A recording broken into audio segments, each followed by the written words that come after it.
Hello, everybody, and welcome to the Liberty Grounds here in University City, Pennsylvania, where tonight we have Game 1 of our SWTV triple header, and it's the game of the week between the Originators and the Philadelphia Elite.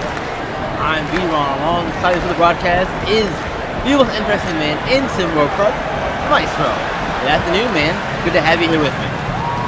Great to be here, babe. You know, I was able to walk over here today. Don't touch that bag. That is full of the best Phoenix rolls you can get in the country. I snuck over and I had a buddy of mine open up the restaurant, the Dragon Phoenix roll joint. So I got us a whole bunch to have after the game tonight. So don't touch it. It's going to be hot. Don't worry about it. A little sushi celebration. I like it. Well, look, I'm excited for that. Excited for this game, too. Oh, what a big block from Victor Gauskas to get things started for the OGs on defense. And Maestro, this is a big game for both teams. Last year fired the jumper does not fall. This is a big game for both teams. OGs looking to hold on to their #1 spot in the Founders region with a win. Philadelphia Elite will not only take the season series, but they'll have sole control over first place in the Founders region, which is huge for both teams, with only 2 games left for both of them after this one tonight. It's all about control, and we got the 2 best defenses in SimWorld Prep, period. We got 1 and 2 going at each other, and I'm going to say what I said earlier. If it becomes a half-court game, if the OGs can find a way to neutralize the transition athleticism of the ill and make it a half-court game, they have the advantage with 3 cats rocking 7-1, 6-10, and 6-10. If it turns into a running game, man, it's gonna be a party. And what the Ills gonna be able to bring to the table with their athleticism and their quicks and how they always go to the rim and choose violence, man, I'm so pumped. I might have to go to the bathroom again. We'll see if we can keep you here, Maestro. But this Cooper Flag, tough contested jumper falls. He's been doing this all season. No surprise there. See that fall for him, but last time out, as I mentioned before, Philadelphia Elite ended up winning that last game, and it was a rather low-scoring affair. It was a 64-56 win for the Philadelphia Elite in their first meeting. So I don't think this game turns into a track meet, a up and down sort of contest. I do think that it is a game where it's going to be more low-scoring, defensive-heavy. Like you said, 2 of the best defenses in SimWorld Prep going at each other, and we're in for a treat, for sure. We're seeing it already here. Love it. Flag, second effort on the second chance. Nicely done from Flag, getting more points, 7-4. OG's out in front here in this one. AC King did block that first shot, though. Looks like he'll get a second chance, and the jumper in the corner. Ball, that's not Hall. And I'm telling you, game of the week, baby. Ain't got enough popcorn, ain't got enough salt, ain't got enough candy bars, ain't got enough jam jelly. Don't got enough snacks, right? Yeah, hold up. I'm getting up Instacart real quick to have them. You keep talking. Yeah. I got you. Ooh, fancy layup from Nas Hall. Fighting through the contact and making it work for him anyway. And he ties the game back up at 9. And we see the isolation here. Cooper Flag is just working all the way down into the post and makes it look easy there. They are clearing out for Flag, and he is going to work.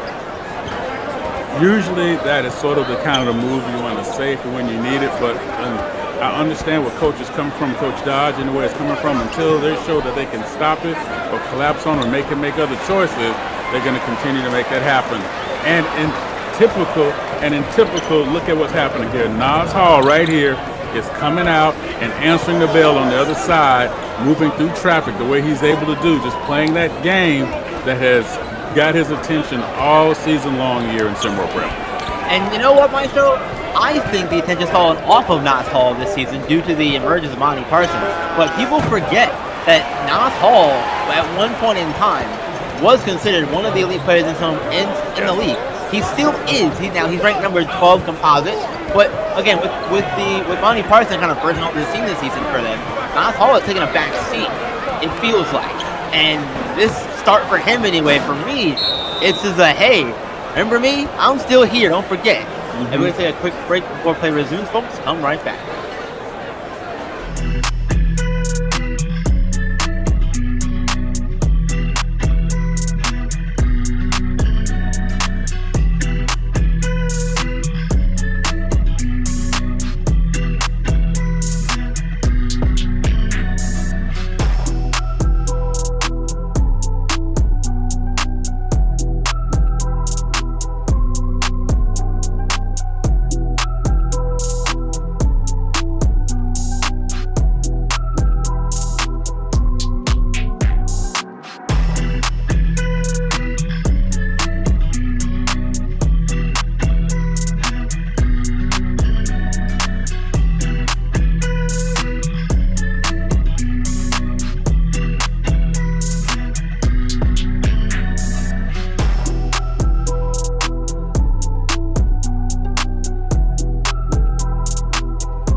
Welcome back, everyone, to University City, Pennsylvania here. And this Maestro, we left talking about Nas Hall and how he's been in the shadow of Monty Parson throughout the course of the year, over the last 2 months especially. And it seems like, again, that has been his benefit, you would think. Absolutely. And, here's a cat. Right now, he's the leading scorer for the game. 7 points at the start here. Was a straight out slugfest. They're alternating between great offensive possession, great defensive possessions. But he has certainly become that anchor. And I think you and I kind of stayed on the Nas Hall boat as everybody else moved toward Monty Parson. I think I looked over and I think you and I were the only ones still on the life raft over there hanging on the Nas Hall knowing what was coming up. Oh, and there's the Georgetown commit, Jay Laster. Throwing it down with 2 hands, giving the OGs a lead right back. But yeah, Maestro, you're absolutely right. Yeah, I kept saying this is still Nas Hall's team, despite Monty Parson coming on like he did. Kudos to him, obviously, for playing as well as he has, especially over the last month or so. But Nas Hall is still in my opinion, de facto guy on this Philadelphia Elite team. Agreed. Not gonna get a fight on me with that. That was an uncharacteristic move there by Gauskas. He actually had more room than he thought he had, and kind of rushed the shot when he didn't have the need to. Yeah, and anti-cage Walker taking the pass to Cooper Flag and getting the layup. 2 more points for the OGs as their lead is now 4, 15-11 as Philadelphia Elite. Coach is going to take a timeout. We are going to stay here and remind you guys, while you're here on YouTube watching the stream, leave a like, subscribe to the channel as well, hit that notify bell, all as well. Of course, I know you saw that button light up when you say subscribe and like the video. Do that because it's gonna help us grow and help you stay abreast of what's going on here in Similar Prep, especially with the Run to One coming up. This is prime time for all of these athletes, all these young kids, all these coaches here in Similar Prep as they look to make their journey from prep to pro. So stay involved here, like, subscribe, get notified, all that good stuff. But I don't know what I mentioned a minute ago. That's right. We're looking at you, Avery Anderson, Dexter Jackson. Come on, Pablo Guzman said, "Let's go." I'm with you, Pablo. Don't worry about it. It's all good. Juan Velez said, "Let's do it." I'm sorry, Juan Velez. I'm sorry. I know I messed that up. Of course, you know, we got all favorites. King Kai's in there stirring up mess like he always do. That's our boy. You know, so, you know, we got y'all all night long. Let's go get it. Let's go get it, man. Let's go get it indeed. Shot clock winding down here at 1, and that one is rejected. Cooper Flag getting in there and blocking that one. Up to Ty Kadrian Walker, the third. Back out to Price Coates. Coates off the glass. No good, strong defense there. And Jay Mills. Even spot with those yellow shoes there. I appreciate it, though. I appreciate it. As Victor Roscoe-Gals didn't have a foul called on him, his first of the game. With Jay Mills going to the free throw line and going back to that first time these two teams met. Jay Mills, that was his debut game, and he made a lot of noise in that one and has since continued to improve on his game, and he's come a long way in his short time with the Philadelphia Leaf this season. He gets the first free throw ball. I like a guy who's not afraid. You know, Jay Mills rocking it at 6 feet, going up against a cat that's 7'1". He's a man after my own heart, because that's what I'm talking about. You know what? It's you and me in here. You're going to have to knock me down to get me out of here. Let's just go on and make this happen. Don't be afraid of the physicality. Don't be afraid of what's going to go down. And Jay Mills, you can tell he loves that part of the game, and he doesn't shy away from it. And, oh, by the way, when you shoot from leverage, it doesn't matter your height, good things are going to happen. Yeah. 90% from the line on the season, a perfect there, showing at the line for Jay Mills. He's from New York. He's no thing to touch this at all. Flag and 1. You gotta foul him. Alex Matthews fouls Cooper Flag. He's gonna go to the line for one more shot here, make it 18-13, and that is just what the cyborg does, Maestro. I tell you, you know, and I guess, you know, when you have the country of Tanzania, you know, colored over your left ear, you're gonna be able to get that done every single time. I tell you, you know, it's interesting. I love how Coach Dodge, and I'm going to give her credit for this, how she balances the cross-clock passing, which I mean going from 3 o'clock to 9 o'clock, to the clear outs, Cooper Flag, to the offset offensive plays. And it seems as though they're doing that even within a possession. We're going to start with one, then when we miss a shot, we're going to go to the other. And the fact that her team is able to execute that on a regular basis shows you the level of game that they're playing. They're playing Chinese chess while everybody else is playing like bidwith. And you've got multiple avenues, multiple options on this Originators team to score points. And right now it's Cooper Flag going to work, going baseline to make it look really easy there. Final 10 seconds of the first quarter ticking away. How simple was that? A side clear out, had him clearing out from the 9 o'clock position or the 10 o'clock position, and then going and move in the same. That's how you offset the floor, but then that's how you get that payback right there with that nice deep 3. Yeah, very nicely done there from Jay Mills to end the quarter on a high note for the Philadelphia Elite. They're trailing right now at the end of 1, 20-16. Second quarter is coming at you, folks. This is the game of the week, and so far, it's living up to all the hype. Second quarter action coming at you. Don't go anywhere.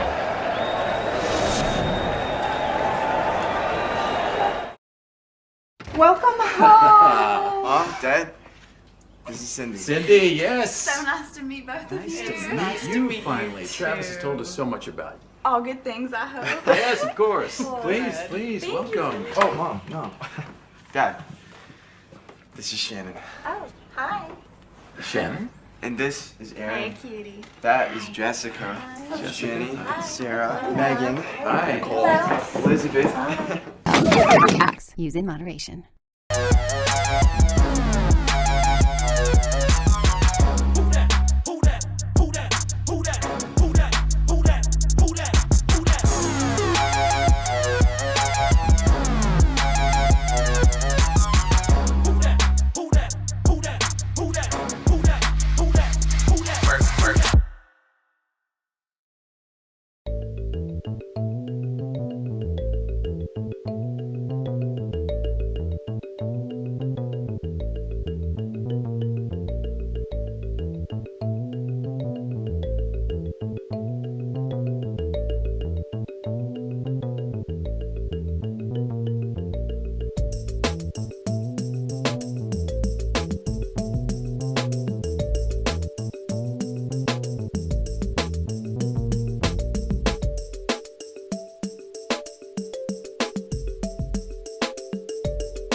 Liberty Grounds, welcome back. Second quarter action ready to begin here. 20-16. The Originators are out in front, and it has been Maine's high school basketball player of the year, Cooper Flagg, doing it all for Originators, leading the way for them 11 points in this one. And right in that first quarter, we also saw, the battle on the boards. The Originators are leading there 11-5, and saw multiple times.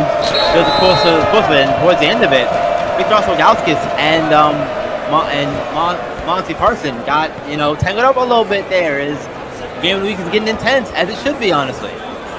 Absolutely. Now, was it Monty Parson or Jermaine Owens? I'm going to go back and check that real quick for you. Owens, yes. Definitely, yeah, because, and you know what? I'm going to tell you something. I like that because, and I'm going to tell you why.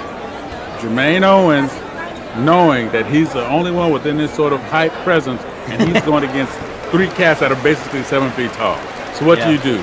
You go to the biggest one in the schoolyard, and you just start shoving them in the chest and saying, mess around and find out. And you do that.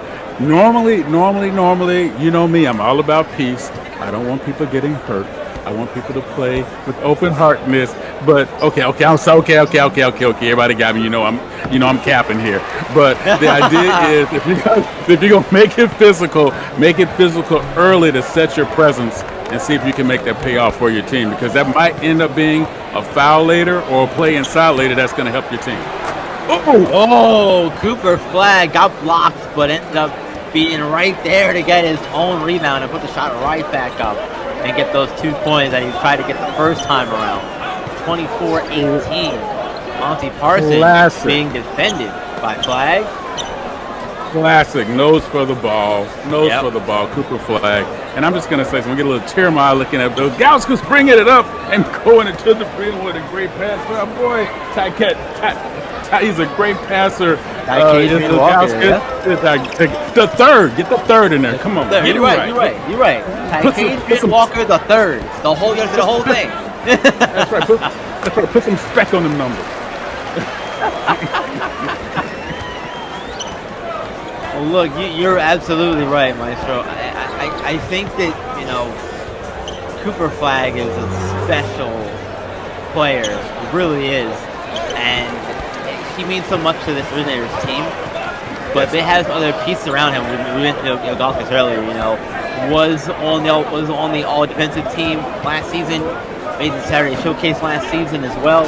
He's very crucial to the defense of this Originators team. Monty Parson. That's 2 fouls on Cooper Flagg here early in this one.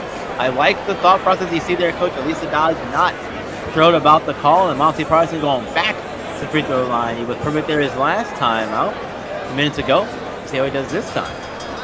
I'll tell you something about Victor Gauskas. And I've been like toeing the floor for him for a long time. I just love his game. And I realized with the passing of Big Bill Walton, that's who he reminds me of.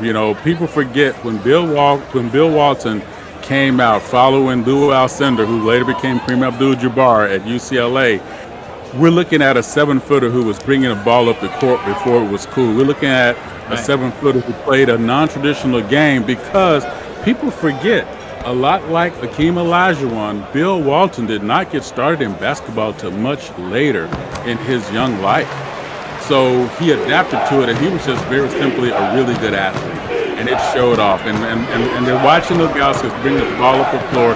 It kind of took me back to those old films of watching Bill Walton bring him off the floor, and the other team just in awe, like, oh, a big can do that? Oh my goodness. And look at that big right there. Big getting the steal and passing it off to Orland Mock, who was able to get the layup, making a 3-point Originators lead here. This is a battle, and we expect it to be. And there's another block. That one from Orland Mock in the running for Defensive Player of the Year, perhaps. And can I give myself some flowers? Be wrong. Yeah, Can I give myself? Because I talked about this. I said the one thing that if the ill can do is in the offensive transition game, because they go to the rim. What happens? On one play, they get a steal, they run to the rim during the transition game, easy bucket. And I said no breakaway threes. They do a breakaway three, and there's no three in that breakaway.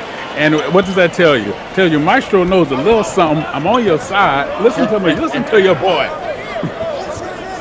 If you listen to anybody, listen to Maestro, right? I'm gonna say that right now. Ooh, tough basket there. Yes. To do the contact. Good hands-up defense, though, not fouling, but sometimes it's just not enough. Great pass inside to Parson, who throws it down over St. Lamar, the 9th. And we're going to take a quick break for the free throws, folks. Come right back. Still waiting for a big smile out of you. You're up 2-0. What's the story? Are you not happy, or you're only half happy, or? Still to be happy about. You're up 2-0. Job's not finished. Job finished? I don't think so.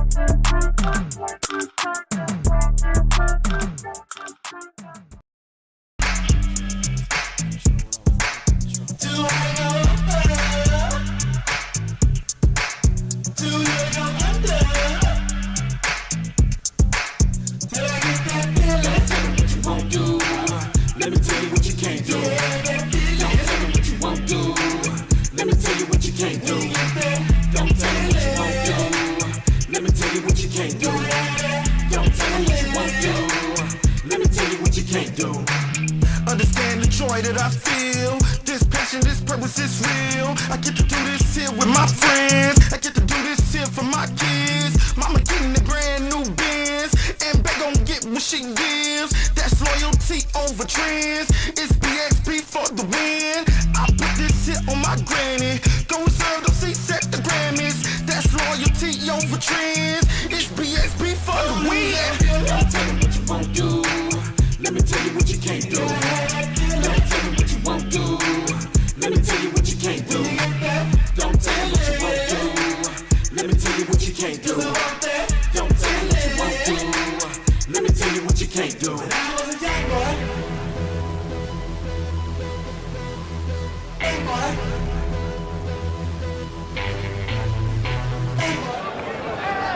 Welcome back to the Liberty Grounds, everybody. We were checking our user chat over here, and by any means TV had us cracking over here in the booth. When I said him on the 9th, he said his family said we're not creating no new people. And it's absolutely right. All 9 of y'all. Oh my goodness, man. It's too many, man. But Monty Parson there got the free throw, making it a 2-point game. Jermaine Owens now fouling in on this side of things. You see the cold stare of Coach Reese Williams. And Elisa Dodge making her moves here on the sideline, marking our orders to her team. As Price goes set the line for the originators here the first time in the ball game. And, you know, Price was one of the first 3 guys that I talked about that, you know, I looked at Cooper Flagg as being the X factor outside of game planning, and then the support system between Jay Lassiter, Price Coates, and Caleb Boateng. You know, watching this, it's just the originators are such a balanced attack franchise, and the way they were able to alternate their offense just shows you that there is an acuity there. There is an elasticity of acuity there that you really like seeing transfer from the coach to the floor. Yeah, exactly. And you know, while Cooper Flagg, yes, is the de facto number 1. They have the pieces. They developed the pieces for the course season. So I remember myself at one point, and that's 3 fouls on Cooper Flagg. Hang on a second, I'll come back to that. But 3 fouls on Cooper Flagg here in the second quarter, in the first half. This is potentially a problem from their last game. Cooper Flagg was into foul trouble the last broadcasted game here on Smart TV. Got in foul trouble in the 4th quarter, and Coach Dodge ended up taking him out of the game. That was against the North. Didn't end up taking him out of the game as a result, but you know, here now with 3 fouls in the second quarter, maybe you consider it, and there he goes, coming off as Jay Lassiter is going to check in for Cooper Flagg. You know, it's that energy. You know, you got 1 versus 2. You got 2 versus 1. You got 1 versus 2. And I'm not talking about just with teams. I'm talking about where they are in the statistical columns, right? Yep. And whenever you get one of those games, people want to play. Sometimes I won't say outside of themselves because that's not what I'm trying to say here. But teams are looking. That's a great long range to put down there. Teams and sometimes players tend to want to play on the edge of their skin, just slightly on fire. Great steal by Darian Walker. Yeah, I'm gonna get his name right Walker, one day. yeah. I got you. You know what, Ty Cadron, you can go on and knock me in the head, man, until I get it right. Hey, you got it right that time. Yeah, trust me, I'm saying it with respect, my brother. And sometimes if you play just a little bit outside of where you normally play, you're going to open yourself up to catching fouls that you might not normally get. And also you have to be smart to know how the refs are looking at the game, because sometimes with a game like this, trust me, when I tell you, the Zebras, they're feeling it too. I know that's pejorative, but they're feeling it too because they feel the energy going on. We got a full arena here. We got the shorts in the house. I got my Phoenix roll smelling good in the bag. Come on, man. Look, you know what? Christ Coast is saying, you know what? Own me. And you know what? If you don't have a drop-off, man, it's going to be the OGs. That balanced attack wins out every time.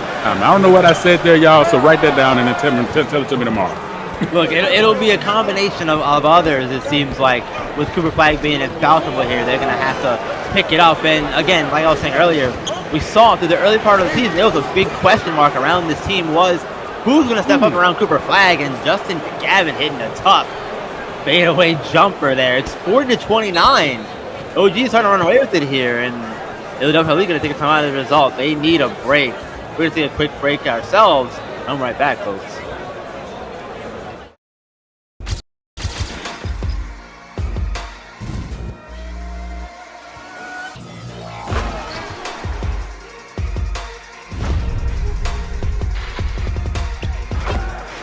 To make it two-possession game, and they will.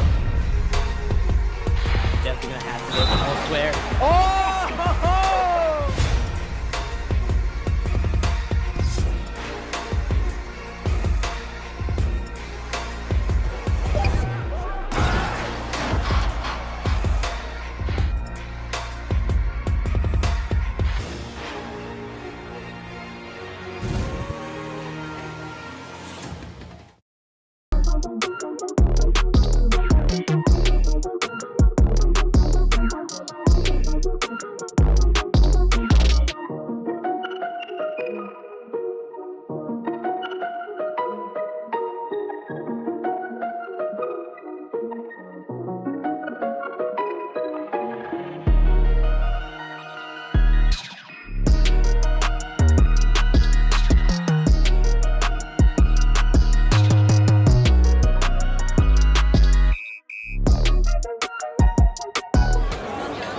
Welcome back, folks. We have the game of the week on right now, but the tournament of the year is coming up June 6th. Starts the first round of the Run to One.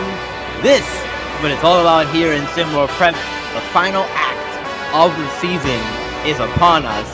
June 6th when it all gets started in Houston, Texas at the Simwell Sports Arena. Home of the H-Town Hoopers. They'll have home court advantage, quote unquote, but all 32 teams looking for one prize, the Run to One championship. Who's going to get it?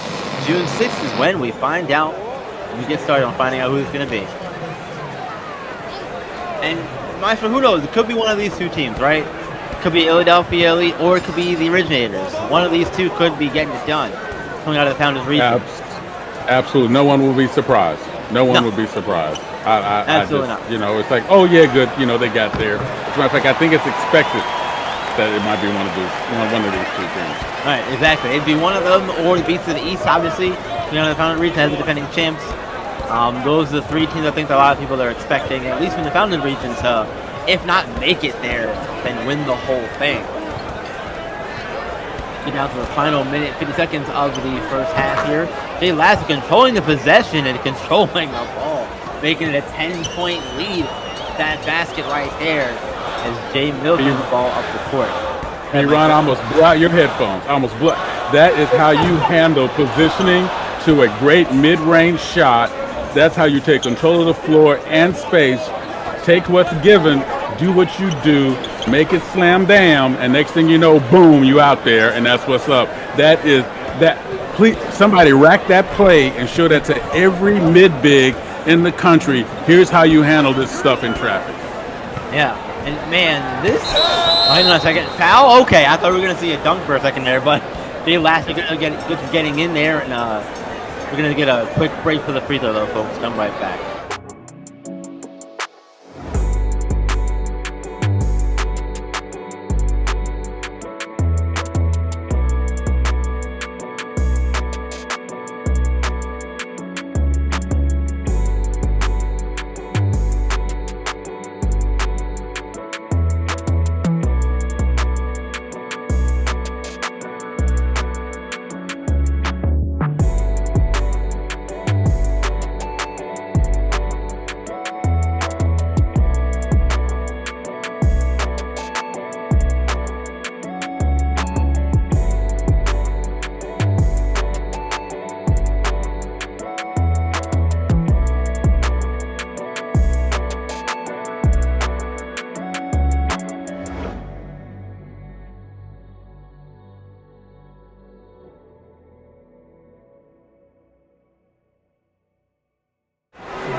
Welcome back, everyone. 44-32. The Originators are, personally, they've been on fire offensively. And I didn't really expect this coming into the game. I admit I thought it was going to be more of a slower, methodical, more defensive paced game, but the Originators seem to be hitting a lot of their shots. Even the more difficult ones, we've seen Justin McGavin hitting some difficult shots. They last hit a few as well. Press coach making his presence felt. This has been a good team performance so far from the Originators, as Philadelphia's perfect there at the line as the lights are so dim here in the arena, seeing some of that potential home court advantage for the Philadelphia Elite. We'll see how the OGs handle the light situation here as we're going to get that situated. They're going to keep playing through it though, regardless. Ogoskis in the post pass inside the Price Codes. What a fantastic pass. Go to the fro, baby. Go to the fro. Yeah. Go to the fro, baby. Go to the fro. That's it. Look, when it's dim like that, look for something. You see the hair, get to it, and they found the spot. Nice. Well, he obviously look what Galson's got his night vision going, because he's blocking and passing and throwing. I love it. I got the mood lighting, got my Chardonnay here, got my pipe going, my smoking jacket. I got my fuzzy socks on. Let's go, Philly. You're all ready, man. You're all ready for it. You can't. Almost like you knew it was going to happen, Maestro. Hey, baby, that's what we do. That's what we do. Oh! Throwing up an alley-oop to Jay Mills. Way to go up and get that in the darkness, no less. Darkness is not phasing neither of these teams here. Last two possessions as the second quarter going to come to a close. McGavin fires a three. It's good! Yes, sir! They're hitting everything to end the first half of play, 49-36. The Originators are on top as we head to our halftime break here, Maestro. I tell you, one of the things the Originators are doing, B-Ron, they are doing everything well, and then things that they're not doing well, they're doing good enough. And if you're able to maintain that balance across the table the way they're doing, this is why right now, listen, they are scoring at a 1.7 ratio to possession. That is just over the top. Excellent. I can't even say how good that is. Meanwhile, they're keeping the ill down to less than a point of possession here. So when we got it working on both sides, it's going to be good. Yeah, OGs are clicking. 62% heading into the locker room. We'll see if they can keep it going out of halftime. Got a break here coming up, but second half action coming at you. Be right back.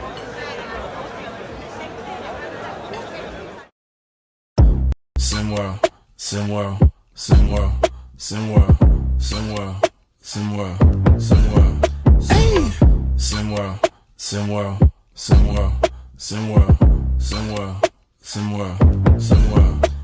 It's a place where average Joe can work on his craft and grow. Say you the new magic, yo. Well, why you ain't passing though? Better get you a basket, bro. Cause this ain't no Madden, no. This is real ball life from prep to pro. Gamar Park, this ain't no fashion show. It's the opportunity for you to be the one to shoot the three. In the clip, game on the line. They like, who is he? Must be the 2-3 or 2-4. The one twice. Coach saying do more. Scouts like that boy nice. Drive up the price. Push up the stock. Build up your name. Stir up the pot. Piss off the eye. As a player or a coach, here it is, dog. SimWorld. This is your shot. Yo, yells. SimWorld. You know your boy gotta get some of this, right? SimWorld. Rick Blaze. SimWorld. Ladies love. Let's go. I be on some ballers, trying to get my hands on a scholarship. Pretty young thing already knew my name, said she wanna try out on a scholarship. Hold up, let me PG it. Porn go past, but you know I'm gon' do it. Podcast fast, big Bob on the snacks, and you know I'm in my bag when March can't beat it. Baby, I be drippin' with my foes tipping. Shot out to the ballers, no bull like I'm Pippin. Rick Blaze hit him with the freestyle. Sim World hoops, man, them boys wild. SimWorld. SimWorld. SimWorld. SimWorld. SimWorld. SimWorld. SimWorld. SimWorld. SimWorld. SimWorld. SimWorld. SimWorld. SimWorld. SimWorld. And then when their lead expanded, they turned into a highlight machine, except for the problem was there was no film in the camera.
Welcome back, everyone. Third quarter getting to begin here, but Maestro, we got some shout-outs to give, yeah? Yes, we do. Jeremiah Cordero, man, he always liked Rick Steak. I with you, I do too. Pablo Guzman, you know what's up. The double heart, you can't stop that. Juan Vazelli. Juan, help me out, my man. I want to give you some shout-out. Thank you for forgiving me on the other side. But you know I got to get it right for you this time, and I will get it right, I promise. We got Todd's Journey. As what's up, Tony Henderson. You know what's up. You're right. This game is unbelievable. And of course, Saber GT. You know what's up. Say it right. Let's get it. Been a really, really fun game so far. Let the score being what it is, 51-38. OG out in front. Last they're looking to drill another three, and he does. 54-38. The originators are out here cooking in all capacities on this one, and it's been Christ Coates doing it all for them. Well, leading the way scoring-wise anyway. 16 points, 5 rebounds for Christ Coates, with Cooper Fife being on the bench. It's been Christ Coates picking up the slack, and this is exactly what you want to see coming down the stretch here at the end of the regular season. Other players stepping up when your main star is out. Who else can produce? Christ himself can do it tonight, it feels like. You know what? Christ definitely can do it all the time. And almost Christ Coach too can definitely do it all the time. So I'm sorry, too soon. My bad. Please, okay, that's only on Maestro. Don't blame B-Ron. Okay, just leave B-Ron out of it. Somewhere, my Christian grandmother is I was smiling or laughing. I'm not sure which one she's doing, but one of the two, man.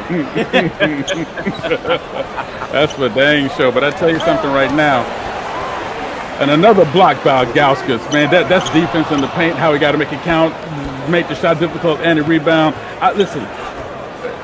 And the pass. And they don't want you to point up, Maestro.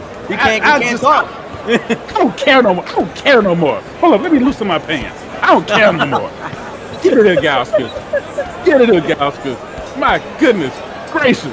Yeah, he's an underrated. He's a cheat code. And another. Wow. I'm yelling. I'm sorry. I don't mean to pinch you. I'm sorry, B-Ron. I didn't mean to pinch you like that. I'm sorry. I didn't mean to grab you. That's all right. It's okay. That's all right. It's okay. All good, brother. All good. No worries. Oh, I know how it is, you know. He get me hyped. He get me hyped. hyped. Yeah, excited sometimes it happens. Yeah. Nothing wrong with that. Nothing wrong with that at all. Well, Matthews kicks it way back out to Nas Hall. You see King with it. So, Maestro, let's start talking adjustments here now that we're in the second half. Philadelphia's trailing, and they've never really been able to look comfortable throughout this one so far. What do they have to do to get things back on track here for them? Being down, 16 points now? Yeah, I'm going to say something really ugly and unfair. Boy, like that shot was, yeah. Yeah, I'm going to say really unfair. They need to find a way to get their transition offensive game going, and that happens at the boards. But the OGs are not giving them that opportunity. OGs are hitting the boards hard, and even if they don't, and even if they get the rebound, the OGs are clogging up the main lanes that the ill uses for their transition game. Just like right now. Now there's a move where they can make it happen, move it up, great pass out to the wing, boom, flip up the three. That's what they're going to have to do. Thank you for making me look smarter than I am, and I'm definitely for a guy like me who has a face for radio, that was just I got to be smart. Channeling your inner Tony Romo there, Maestro, calling the action like it is on the floor, man. I love that. Might not like the Tony Romo comparison, but hey, it's fine. How do you feel about him? Look at that! Look at those hands. Yeah, great hands, and Justin McGavin now pass inside to Ilgauskas, and this is, in my opinion, a snatch block from Jermaine Owens. Are you kidding me? Up to Monty Parsons, 2 points. Jermaine, that is your cutout right there. A snatch block and a great pass up the floor, right down the lane. What do we talk about? They have to get it started from the boards, and that snatch block counts as a rebound. My goodness gracious, or should count as a steal and give them a charge just because I want to put that check a charge anyway. Look, you get all three of those, right? You get the block, the steal, and the rebound all in one at the same time.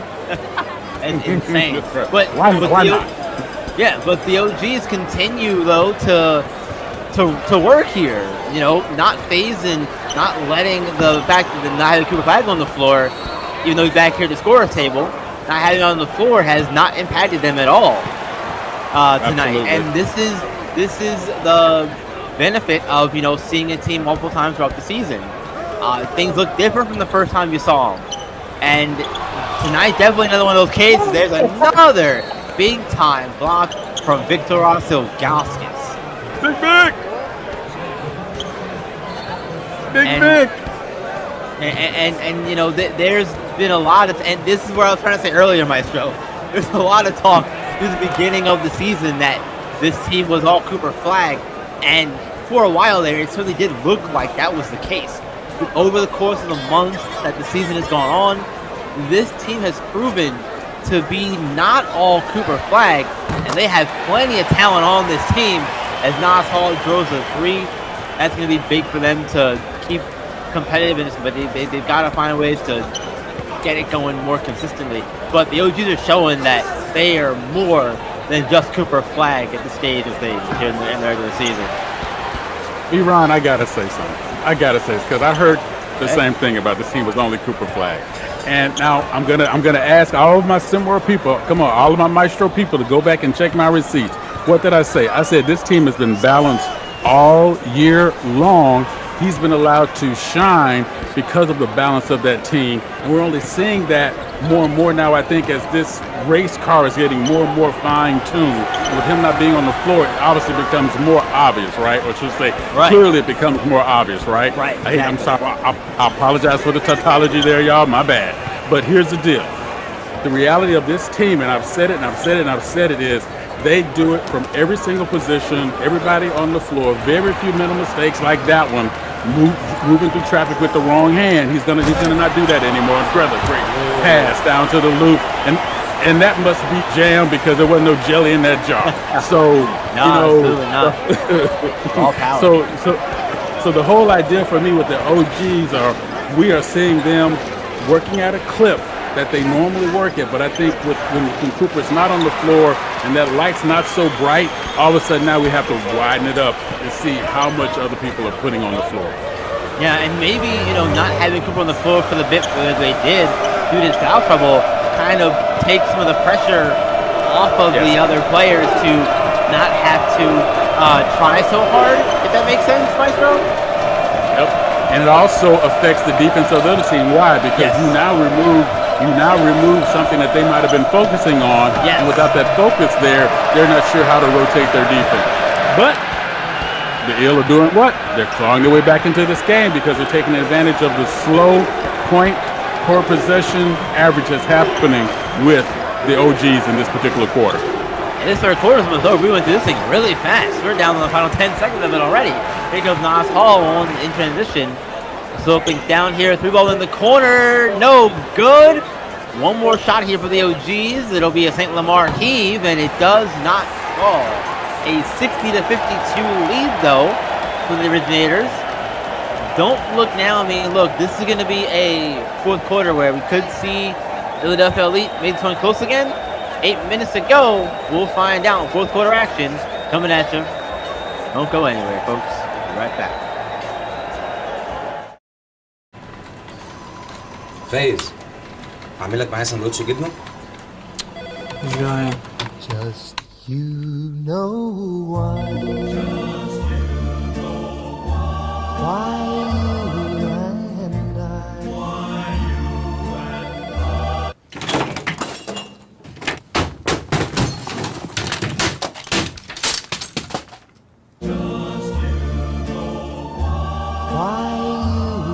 باندا ما يتقلهاش لا.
put those fours up, folks. It is fourth quarter time. 60-52. The Originators out in front looking to even the season series with the Philadelphia Elite and get their 24th win in the process. We'll see if they can do it. They get 8 minutes to figure it out. They're up by 8 as well. As their coach Lisa Dog on the sideline. Looking happy with their team, but Monty Parson here coming to the free throw line for the Philadelphia Elite to begin the fourth quarter of play here. We're going to make it a 6-point lead. I tell you, when watching out, I'm sorry, we have to do the golf call. Here we go. 1, dribble, 2, 3, hold the ball up, knees bent, hands over the head. There's a shot rotation off the back. Unlucky there. Unlucky, absolutely. But you know, Victor Ilgauskas has definitely he's stamping his game. 4 points, 5 boards, 5 assists, 4 blocks, which I would still think is more, but whatever. I'll just talk to the official score about that. And I think he got more assists too, if you ask me. But anyway, this is what it is. So what the Originators are doing, what I really love, is they're working the shot clock down in every possession and making sure they're getting a good shot. And we see Cooper Flag back in the game now. He was out because of foul trouble. Let's see how that impacts the last 7 minutes, 21 seconds of the game. And you know, I like the decision from Coach Dodge to rest him for the entire third quarter. Let him get all his energy back as much as he can for the final quarter, because looks like they're going to need him now with the lead back down to single digits here. But on the flip side, if I'm the Philadelphia Elite, I'm attacking every chance I get down the floor on offense to try to get those 4th and 5th fouls. As Jay Laster drills a deep 2, bringing it back up to 10. Classic right there, and I tell you, and just as a quick straw math number here, every possession counts.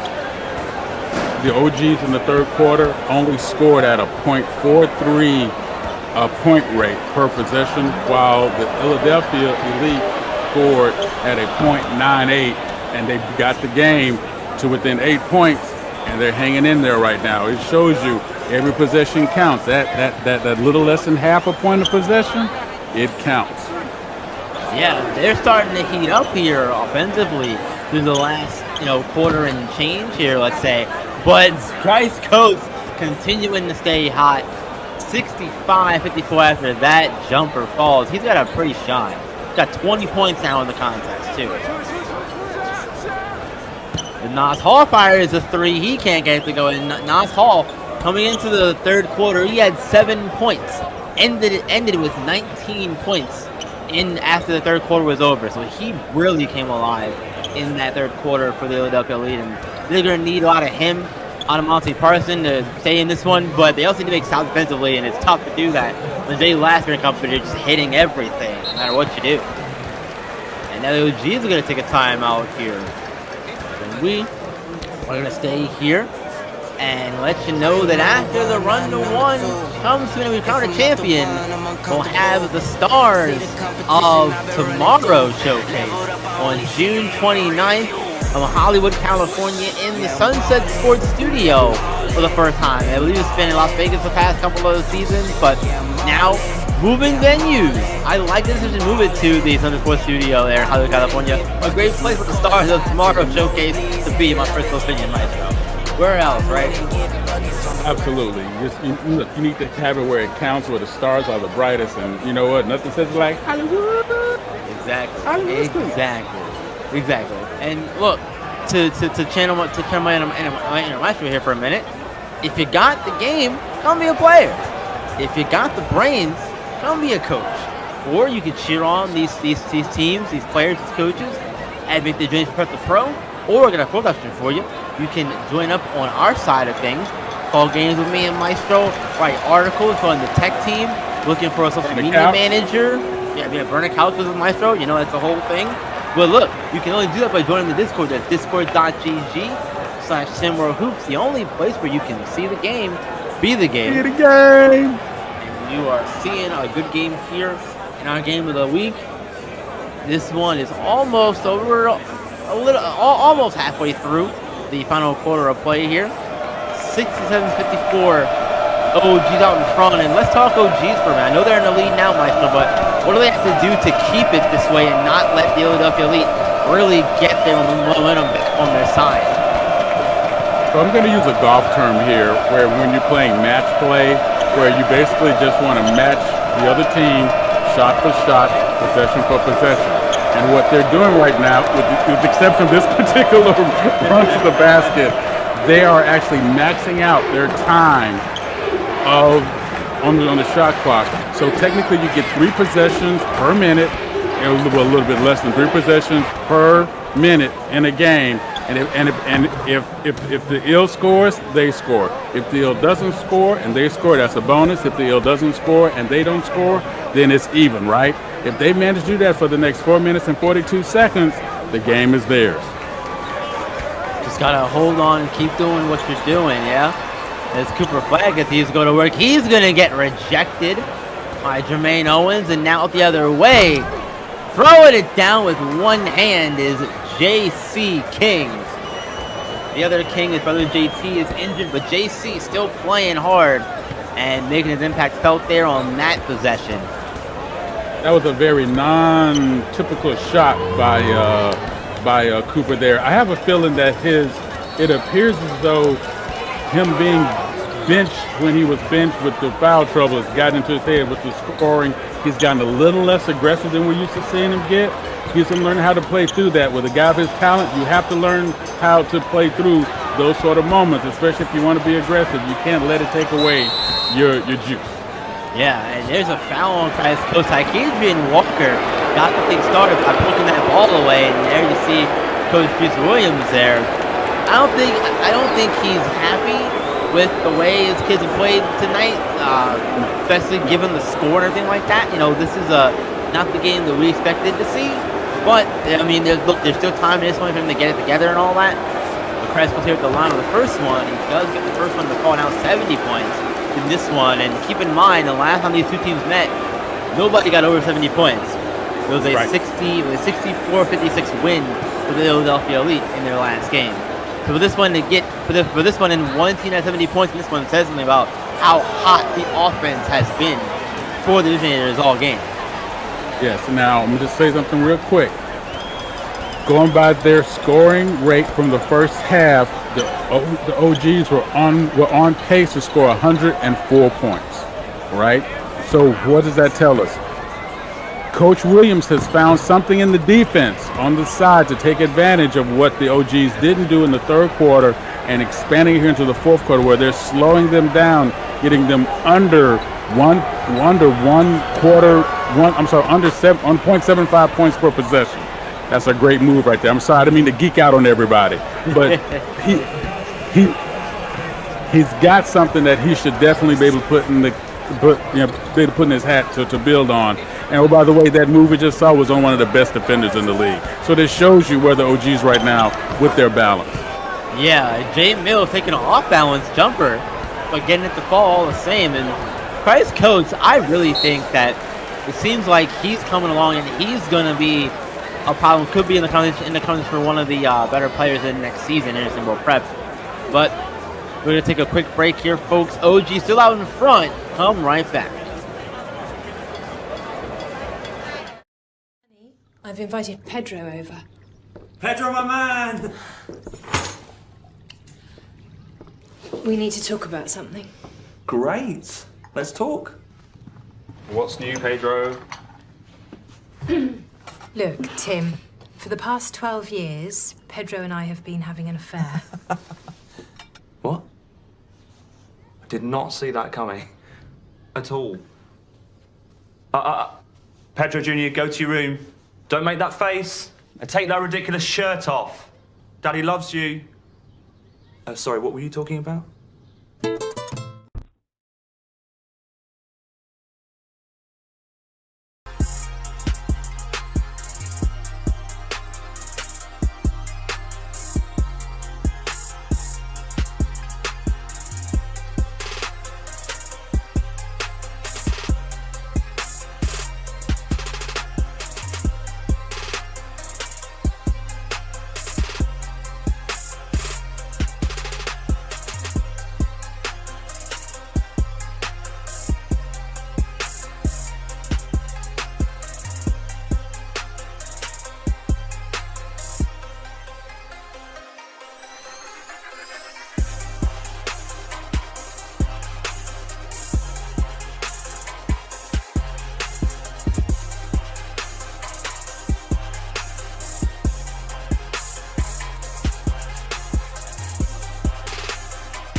Welcome back, everyone. 2:49 to go in this one.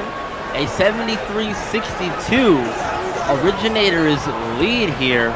And Christ Coates and Jay Laster have really done great work tonight, replacing the production of a normally good Cooper Flag, but tonight been limited by foul trouble. Only played, 11 minutes so far in the game? Something like that, 16 minutes, some low number that we're not used to seeing from him. But the OGs have found a way to not have that phase him at all.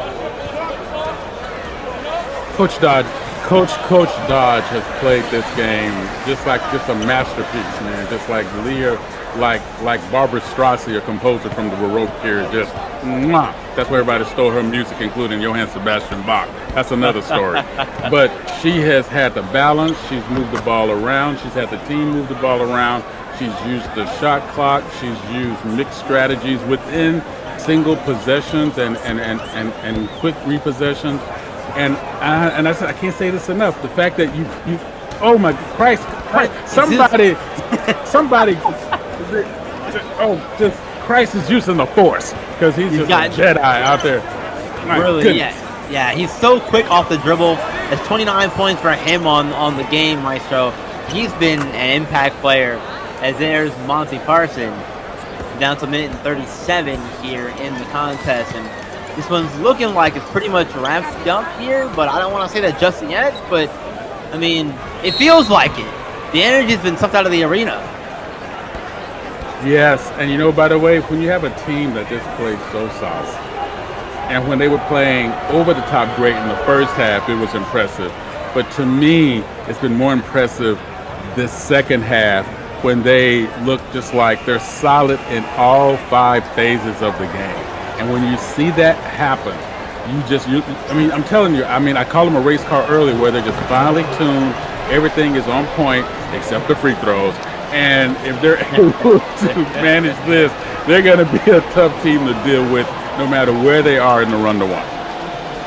Yeah, and to be fair to Golfkins, he's normally a good free throw shooter. 81.8%. Baseball say 82%. What's the rule, Maestro? If I were to give it a shove, or let's let it rest. let's get him the extra percent on that one. Maybe 82. So he's normally a good free throw shooter for the OGs. So it's probably saying miss when he does get there, especially as a big. Historically have been great free throw shooters at the position. But so it's good to see them make free throws at a consistent rate. The last 5 3 can't get it to go for them.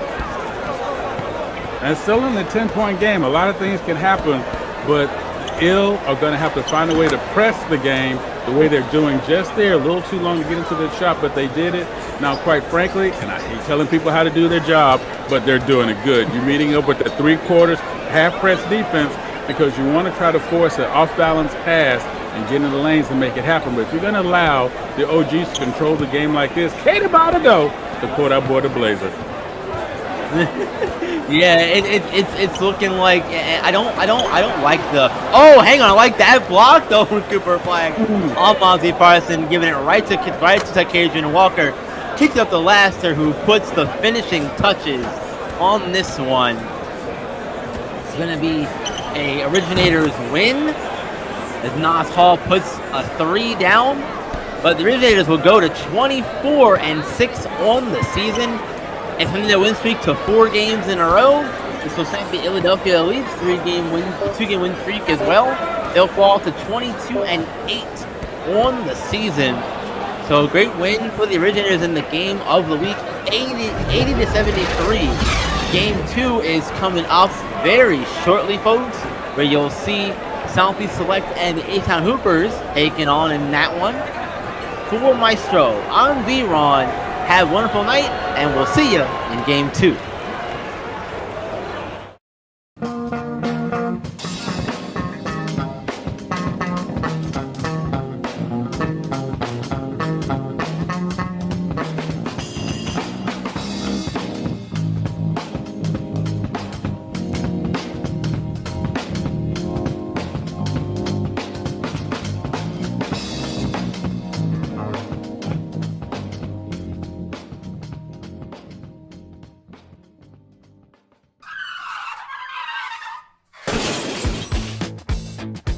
SimWorld presents Around the Table with E and the Fat Man.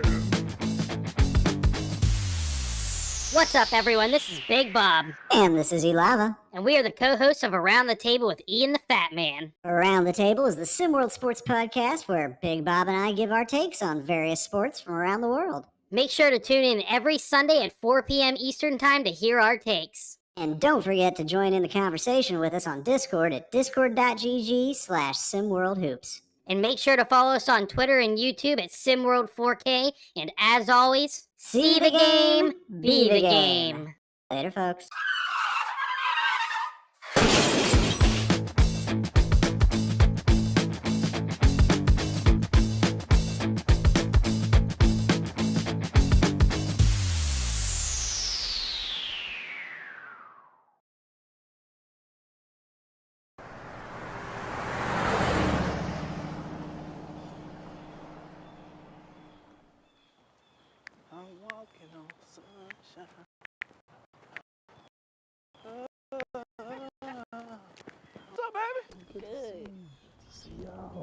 Y'all looking great. Thank you. Y'all ready? Yeah, we ready. All right. Let's see what you got here. Oh, you got them sitting on them big boys? Ooh, yo. Bro, that's clean. I knew you like it, man. I knew you like it. I just got one problem, though. What's that? It's a goddamn robbery, man. Can't be riding around here with 20. You trying to be incognito. Man, that's all I can This get. ain't gonna work, bro. What we doing? I wonder what they arguing about. Girl, I told him that shit wasn't gonna work. He don't listen to nothing. What's that noise? Okay. Pop the trunk, man. I know. Pop the trunk, bro. Pop the goddamn trunk, man. You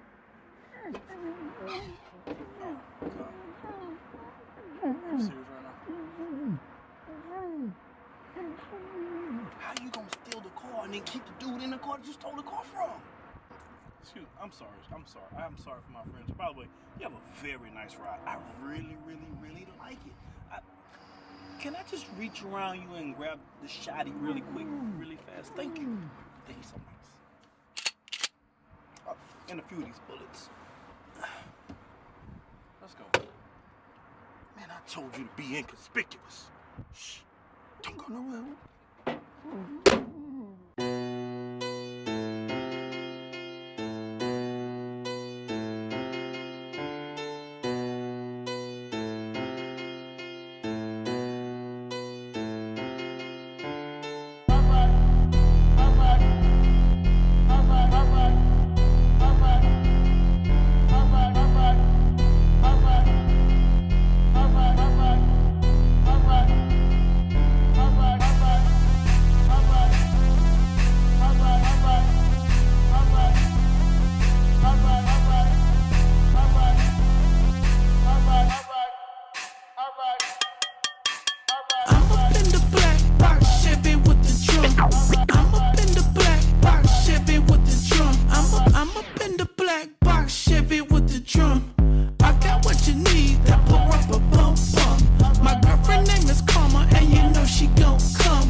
I'm in that dasher with a vixen. You don't wanna see us blitzing.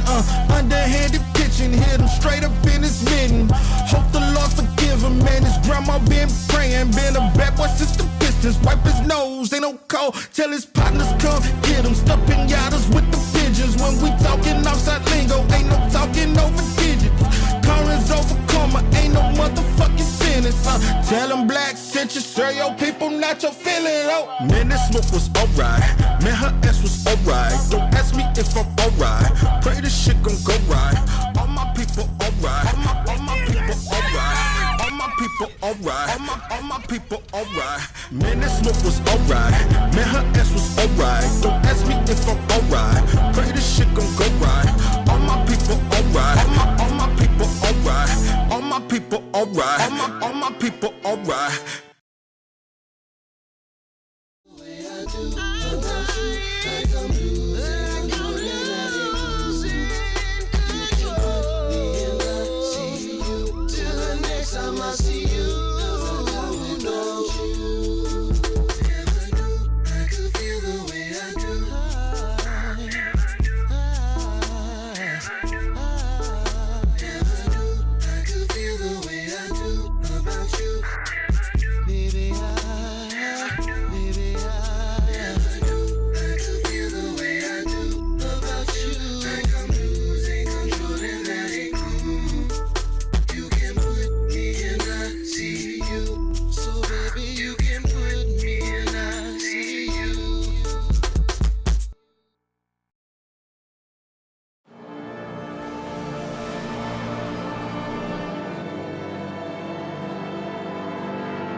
Good afternoon. Welcome to H-Town Hoopers basketball going up against Southeast Select. We are in Houston, Texas at the SimWorld Sports Arena for the second game of our SimWorld TV triple header. I'm Marsh, joined in the booth this afternoon. Sam, good afternoon. How are you doing?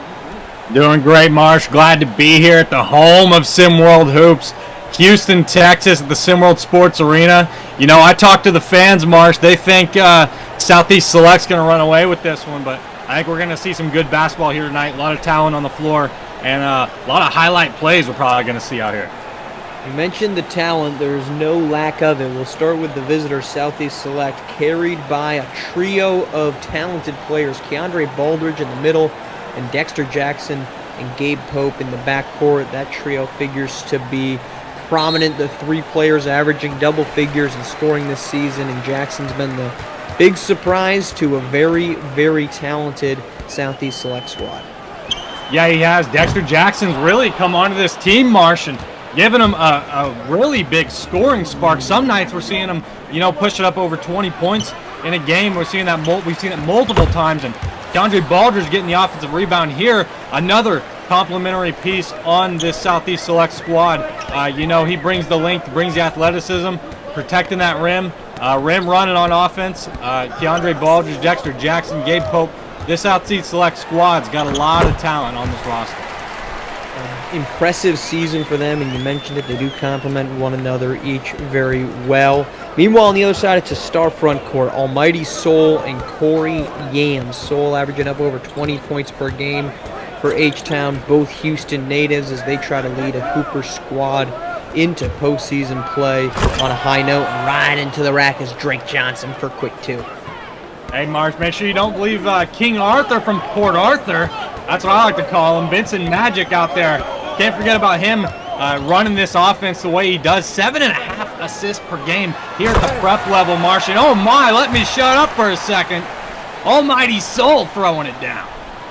Mighty Soul carrying the offensive burden many nights for H-Town, and they'll need him to do so as they look to avoid falling down into the 6th or potentially 7 seed as they sit currently on the season at 14 and 15. Lone Star Basketball Club unlikely to pass them because they are locked in at 14 and 17. So a win here for H-Town can secure that, or a loss and you start getting into some dangerous territory. Meanwhile, Queen City Kings just one game back. They're in action as well against Gulf Coast Lockdown. A big win necessary for H-Town. Yeah, and this H-Town team really just hasn't been able to get it going consistently this season, Marsh. You know, this team, though, has enough talent on it where you see these guys in one-to-one and you can't take them lightly. Like, they're going to give you a competitive run out there every game. So this is a team you always got to watch out for. Maybe not showing it on the record sheet, but definitely got to watch out for these guys.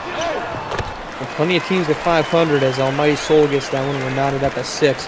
Meanwhile, for Southeast Select, it's a big opportunity for them with a win here coupled with a Gulf Coast loss, and they would take over sole possession of first place. Both teams currently at 18 and 11, so opportunity to take first place in what would be a matchup with the Indy Stripes in the opening round of the run-to-one.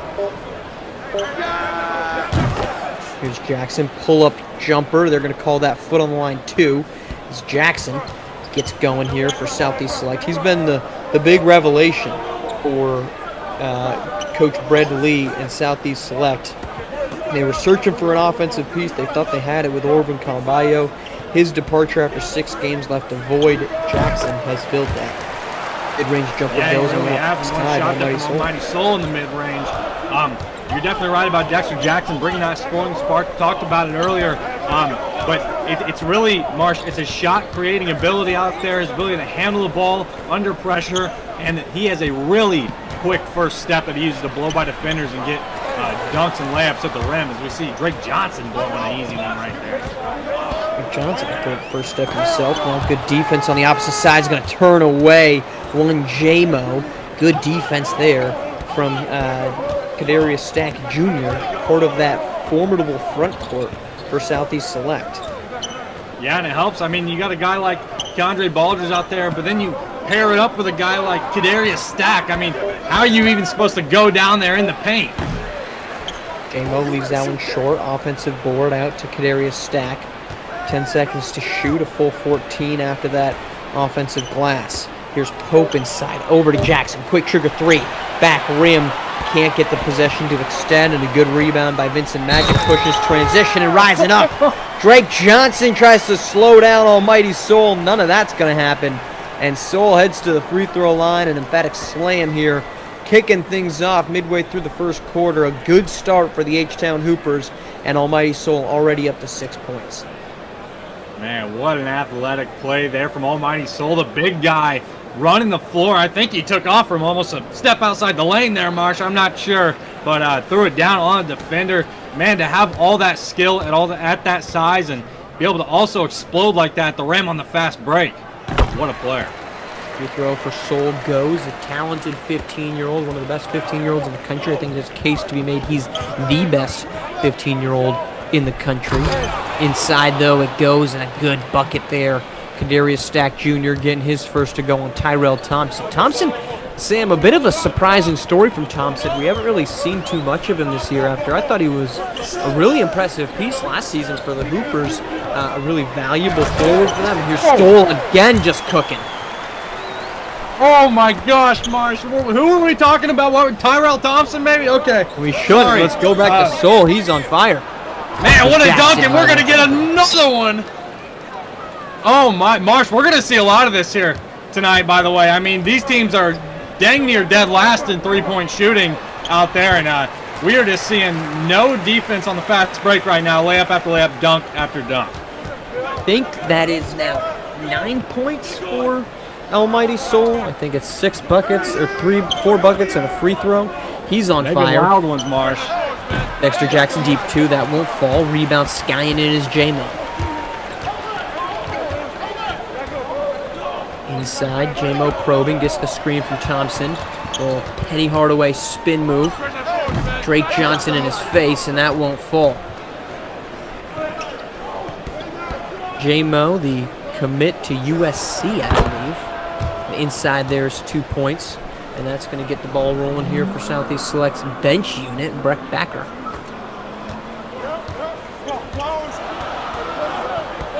Speaking of commitments, any surprising commitments in your opinion, Sam? Well, no surprising commitments for me, Marsh, but I do like to see Keandre Baldridge going to South Carolina. I really think you bring a guy like that in there. Oh my, what a block by Tyrell Thompson, but for a guy like Baldridge, you bring him into South Carolina, a program that's kind of right on the cusp of being a real powerhouse team in SWU, and I think you give a guy like Baldridge, maybe give him a couple years to build a team around him. You might have a real dominant squad there. Keandre Baldridge hasn't really been given a huge opportunity, and not for, I don't think that's a shot at Coach Brad Lee. He's had some elite players come through this program, but Baldridge has been an ancillary piece on a lot of these Southeast Select squads. I'll look forward to him getting an opportunity at the next level to be a little bit more showcased. Here's a pull-up from Tyrell Thompson off the back rim and out. Rebound for Stack. Yeah, I agree, Marsh. I think his game kind of complements well with the college game, and I think he's going to excel there at South Carolina. But I think that's kind of one of the things Baldridge does well, is the fact that he's not trying to take any touches or any eyes off anybody else on the team. He's out there to play hard and do what he's got to do. And he does exactly that. Coco Bryce the last time down, but more Almighty Soul. We'll have to confirm the stat sheet for him, but I think that's now 11 points for Soul, as he's been red hot. This is crazy, Marsh. He is doing everything on the offensive end right now. Here's the offensive opportunity. Drake Johnson in the corner, trying to probe on J-Mo. They bring the double, surprising. Kicks to Bryce. Bryce can't handle. Stolen by, that's going to be, beg your pardon, Keithan Carter tries to get in transition. And that's finally corralled by Coco Bryce. 3 seconds to shoot. J-Mo on the defense. Pull up, deep 3. At the buzzer, won't fall. An entertaining first, 19-18. H-Town Hoopers, Almighty Soul, cooking with hot gas tonight. He's red hot to kick this thing off. Some good defense, not really being showcased. Offense is on fire in the first quarter here in Houston.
Second quarter about to tip off, and the first was all Almighty Soul. 17 of H-Town Hoopers' 19 points off the fingertips of Almighty Soul, Sam, with 5 assists coming from Vincent Magic. Yeah, those guys out there really doing their best Stockton Malone impersonation on the court. Vincent Magic bringing the ball down, throwing it Almighty Soul in the post. A lot of his scoring has come off of one-on-one attacking plays, so he's really just making it happen for him. Saw a nice post spin, a lot of good footwork, and the athleticism, the skill, pulling up from those mid-range shots. They're playing great right now. Vincent Magic paused for about 20 seconds there, which means Soul has 2 seconds to shoot. Good find to Yams, and turned aside by Backer. Great find by Almighty Soul to get the ball to Corey Yams, but Yams unable to make him pay. And that is a great defensive possession by Southeast Select. Man, imagine trying to get a shot over Breck Backer. I don't even wish that now. Let alone if I was a prep level player. 7 foot 192 Backer. He's inside as Gabe Pope finding who else but Keandre Baldridge. And the bucket is good. Southeast Select back up on top. Almighty Soul's checked out of this game here early on in the second quarter. So we'll see if that's a long duration stay on the bench for Almighty Soul, if they try to get their leading scorer back in the game.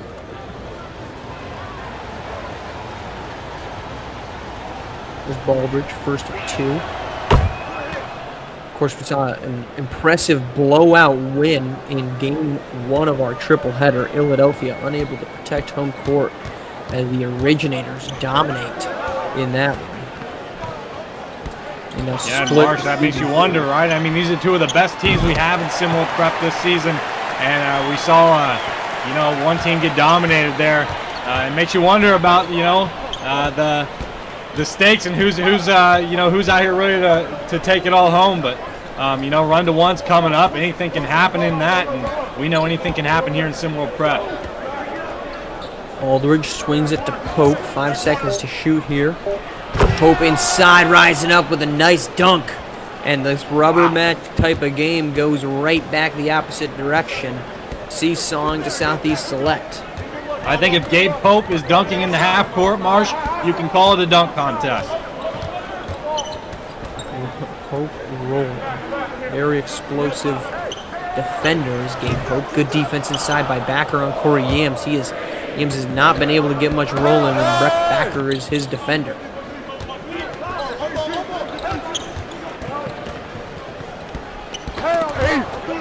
Pope, that's tipped away. Good defense there from Vincent Magic, though it's corralled with 7 seconds to shoot by Southeast Select. Again, Magic notches up. Here's a 3-pointer. That won't fall by Baldridge. And Yams on the board.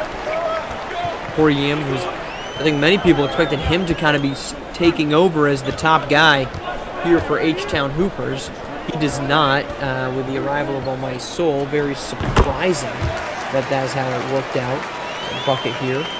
And H-Town's back up on top, Sam. I mean, is that still putting together a nice season as Yams. 12 points, 6.8 rebounds. That's the high on the team, shooting above 50% from the floor this year. Yeah, Marsh, I mean, Corey Yams, one of the guys, big bruisers down there, active guy on the floor, makes a lot of plays out there, but you're right. People expected him to be, kind of one of the top guys on this H-Town team, but you got a guy like Almighty Soul coming in and making the impact he does. Sometimes you got to take a little bit of a backseat, and Yams has really continued to play pretty well this season. 12 a game from him, 6.8 rebounds, so not lacking there, shooting 50+% from the field. Tyrell Thompson, another guy we kind of have the same aspirations for, but kind of the same story with him as well. That won't fall. Rebound is to Ethan Carter. He's going to pull up, and that middy's going to fall from the free throw line, and H-Town has a 3-point lead.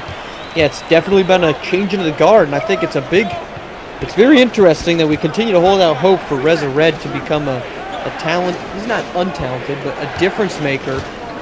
Meanwhile, we've seen Monte Parson and Almighty Soul and Marco Jacobs come in at young ages and just dominate for their respective squads. Yeah, and really, Mark, that kind of speaks to how much the situation around you really plays a factor in the sport of basketball. I mean, we've seen some really talented kids out here, and We've seen their talent show in many ways, but you don't always see it really come out on the stat sheet. And, that could have anything to do with the players on the court alongside them, or, the system they're in, the coach ahead of them. So there's a lot of factors that play into that, and, you see it play out in different ways. Pope rattles home a triple. That's going to draw a timeout. We're going to take a timeout ourselves. 4:07 to go here in the second quarter. Knotted at 26 apiece in Houston. Mom gave you a whole bag of Doritos just because your fish died? Here, boy, I won't hurt you. Bath time. Billy, are you sharing those Doritos like I asked you to?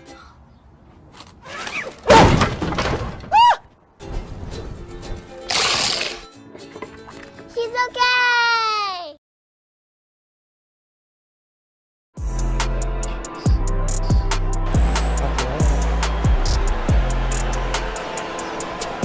Welcome back. And if you aren't already, make sure you are indeed following us on social media, on Twitter, not X, on Instagram, Facebook, TikTok. It's a great time. Make sure you're staying in the loop for all things SimWorld at SimWorld4K. Living life in the highest of quality. 26 apiece in Houston as the Hoopers, reliant on Almighty Soul in the first quarter. Their offense has dwindled here in the second, just 7 points. Keith Carter going to add to that, and it's now 9 points as we hit the halfway point. Soul has been on the bench for all but the first about minute of this quarter. A timeout brought him to the sideline. He has not been back, and instead it's been a little bit of Corey Yams, a little bit of Keith Carter, some Tyrell Thompson rolling, in a bad miss on the alley-oop, but a finish instead inside. Breck Backer impacting this one off the bench. And what a play there. You got Breck Backer. You just chuck it up somewhere near the rim and hope he goes and gets it like that one. Sending that one into the padding here at SimWorld Sports Arena. You want to talk about impactful 15-year-olds. Breck Backer, no joke himself, as Almighty Soul checking back in along with Drake Johnson. Backer coming out. Backer averaging just 15 minutes per game, but how about 8 points on the season, 1.2 blocks, 4 rebounds. Very impactful despite the limited minutes. Yeah, playing that backup role to Baldridge and Kadarius Stack very well, still bringing the intensity and the skill set that those guys bring on the floor and bringing it himself off the bench. It makes a big impact. You never have to worry about the paint not being protected on this Southeast Select team. 28 apiece. Inside it goes. Foul called on Carter. I believe that's going to send Coco Bryce to the free throw line, but Carter. Taylor Genevieve. Thank you. Taylor Genevieve heads to the line, and none too pleased was Keith Carter on that foul call. Here's Genevieve, the lowest scoring, lowest minute player for Southeast Select. Opportunity to double his season average, 1.2 points per game here in the free throw line. And Marsh, he's the Mr. Basketball of Arkansas, but might have to ask his barber about his, about his talents and about his skill set, because I'm not sure he's got the right barber on his hands. I think you're right. That is, I don't even know what kind of style that is, but it's none that would attract too much positive attention. I thought you were going to say something else there, Mark. Where did you think it was going? No, I can't take it there. We're on a broadcast, man. Got to keep it PG around here. I'm always keeping it PG. Don't you worry. Inside Soul, he's trying to get rolling after 17 first quarter. Can't add to it. Offensive board, that's J-Mo. Up top to Carter. Second chance opportunity here. J-Mo, the three. Rattles home and rewarding the offensive glass. J-Mo gets the bucket to fall. And just like that, H-Town back up on top, 31-29. And Kadarius Stack says not so long, as we're back to a tie game in what has been an exceptionally entertaining first half here in Houston. Yeah, and right now we're seeing a lot of scoring on the fast break, Marsh, especially from Southeast Select's bigs. You see Keith Carter doing it right there, but these Southeast Select bigs, as soon as they get that rebound, this team runs the floor and they look to push the ball up the floor with their passes. and they're typically hitting those big men on the back doors for cuts. So for the H-Town squad, they need to make sure they're getting back on defense after every possession. And right there, Dexter Jackson finishing at the rim. Yes, this has been a very good offensive game so far. 33 apiece. Jackson, good offense on that last time down, getting himself into the paint. Here's J-Mo trying to go to work up top. Picks it to Almighty Soul. Swings to Carter. 5 seconds to shoot. Screen coming up. Welcome in Johnny Hero. Pull up. Double. That won't fall from Keith and Carter. Looks like his foot was on the line. Missed jumper. And now comes Dexter Jackson in transition. Good defense by Carter. Better offense by Jackson. And Southeast Select, stop me if you've heard it before, back on top as the lead changes hands yet again.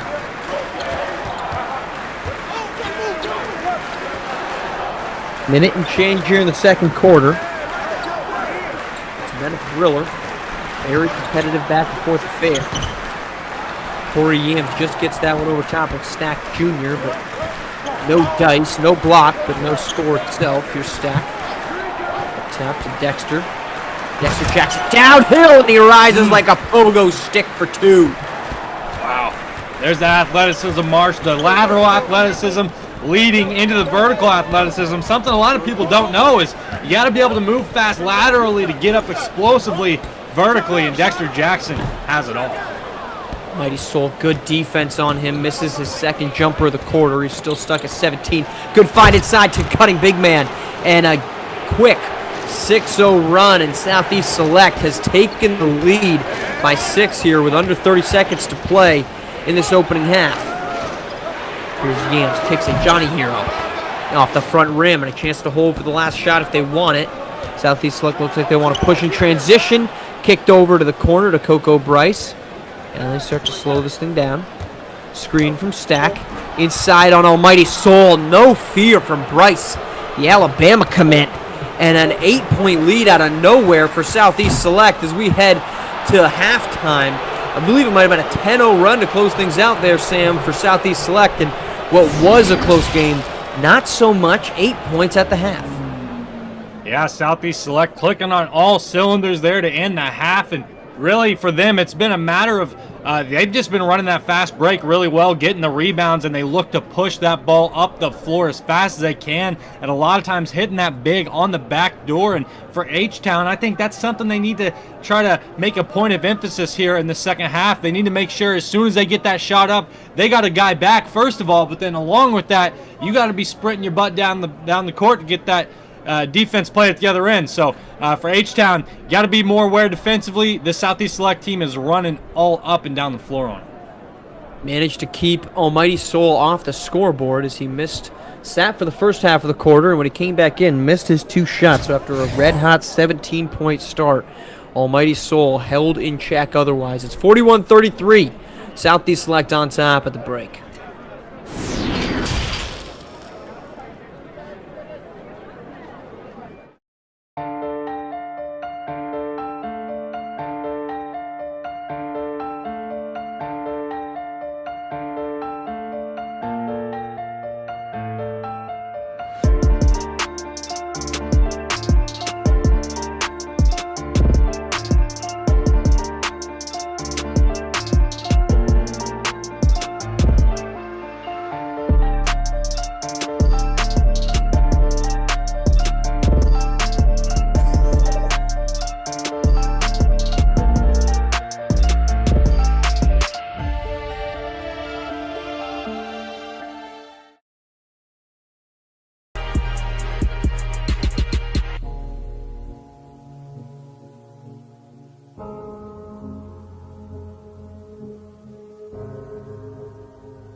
Welcome back to Houston, and welcome to SimWorld for our new joins over at the Discord, discord.gg/SimWorld. First off, only 1K3, welcome in.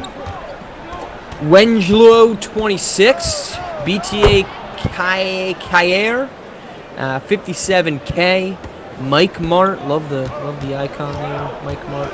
Lep, Grant. Wow, Grant, you got in here early. Get that, huh? First name only.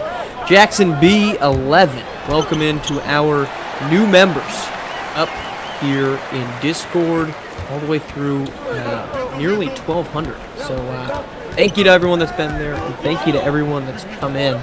And Sam, we got some breaking news. The out-of-town scoreboard and a quick bucket there, as this is now a 10-point lead for Southeast Select. Out-of-town score. How about Queen City Kings 59-57 win over Gulf Coast Lockdown? Oh man, I'll have to go back and watch the highlights of that, Mark. Sounds like a nail biter, but I'm sure there was some good plays from that one to check out. But yeah, man, what a close one there. I can't wait to see that one. 21-9-5 from Marco Jacobs. Took 26 shots to get him to 21. 20 combined points in the fourth quarter, 10 points each in that low-scoring. You gotta expect nothing left from Marco Jacobs. You know he's gonna get out there and throw them shots up, and whatever happens, happens. Where Yams gets H-Town on the board, that ends a 14-0 run. Actually, I guess they had 2 more points, but still a run nonetheless here for Southeast Select, as what was a back-and-forth game is suddenly 10 points in favor of Southeast. Good cut inside. Dexter Jackson trying to go to work on Yams, won't do it. Stack the board. He wants a piece of it. Yams says no. Finally corrals the board. For some reason, Vincent Magic calling for the ball in the backcourt. Yeah. Vincent Magic wants to be the one to run the offense. Get it out of Yams' hands. What's he doing? Put it in his hands. It's a quick turnover. Good screen there. Soul enough. Ooh. Alley-oop just too high. Unable to pull it down was Almighty Soul. Good look. Good idea. Here's Gabe Pope, corner 3. Pocket.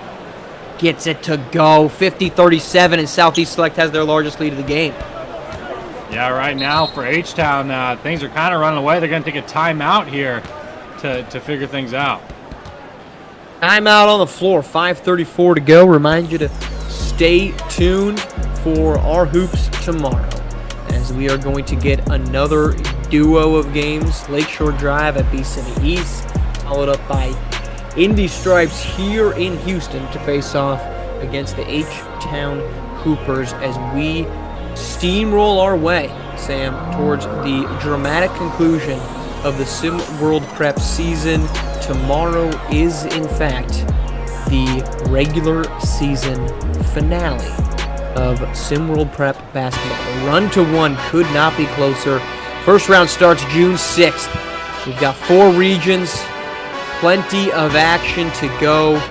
All 32 teams lining up for a chance to be the number 1 squad. All of that coming from Houston, this very arena, SimWorld Sports Arena in Houston, Texas. Who will be on top? Can B City East repeat? Can Southeast Select get back for a 3rd straight time?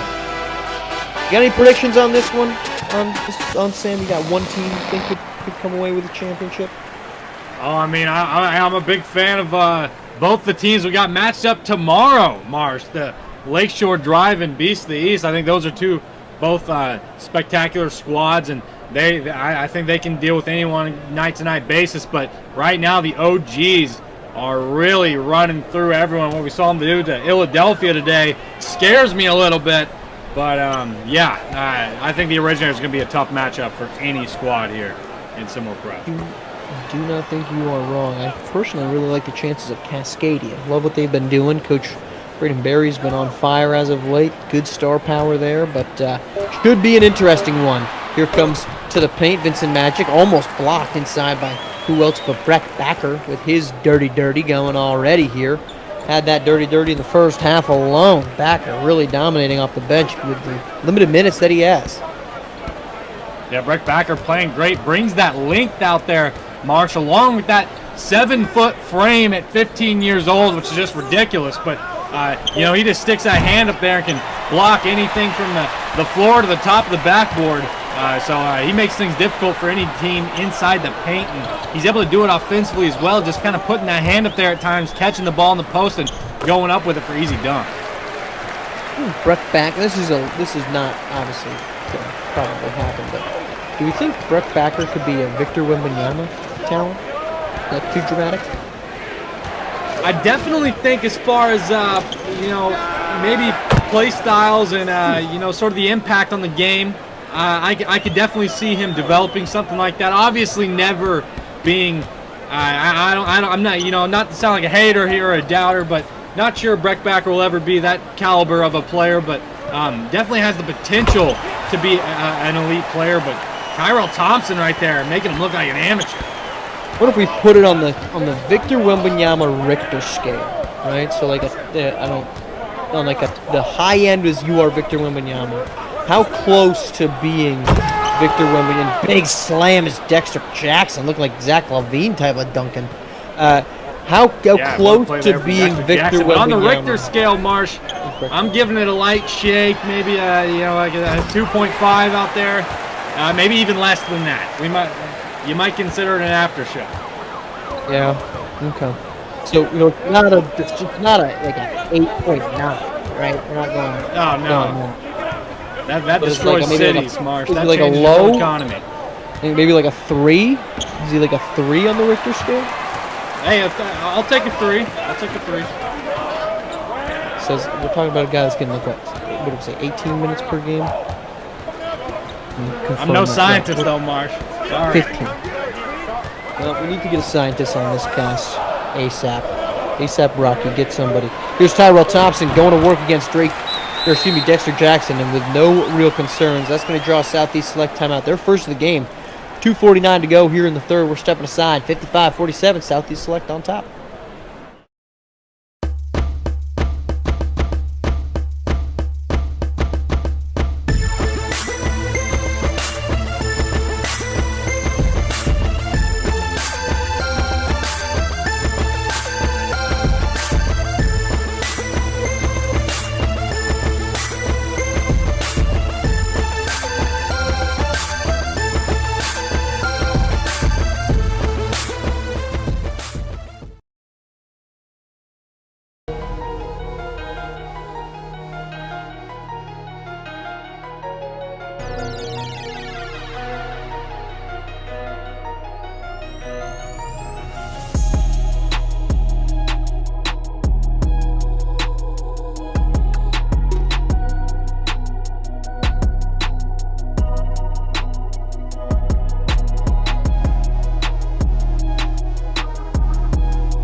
Welcome back to Houston, a 55-47 Southeast advantage here late in the third quarter.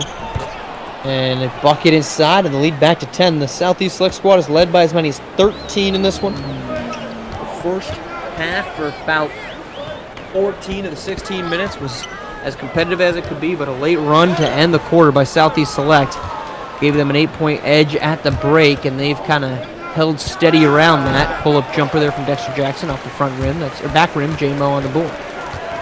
Yeah, and H-Town's really not been able to figure it out all that much. Tyrell Thompson's getting some good minutes there before the timeout break, and J-Mo getting the 3 here. He's got a couple 3s in this game now, Marsh. I love a player like J-Mo, a little bit of an undersized forward out there, but makes up for it with elite athleticism and can stretch the floor just a bit, but Breck Backer trying to bring the rim down on the lob. Who else but 3.2 on the Richter scale. Victor Wembanyama, Breck back. Coming down with the dunk there on the alley-oop finish. Here's Vincent Magic trying to pull up, can't get that. And they'll need better offense than that. And surprisingly for a team that's down 9, Almighty Soul sitting on the bench. You have to imagine Soul is preparing himself for a full 8-minute third or fourth quarter, and they're going to need him. They've been dominant with him out there, less so when he's not. Yeah, really, we've seen the game fall out of the hands of this H-Town team when he's not in the game.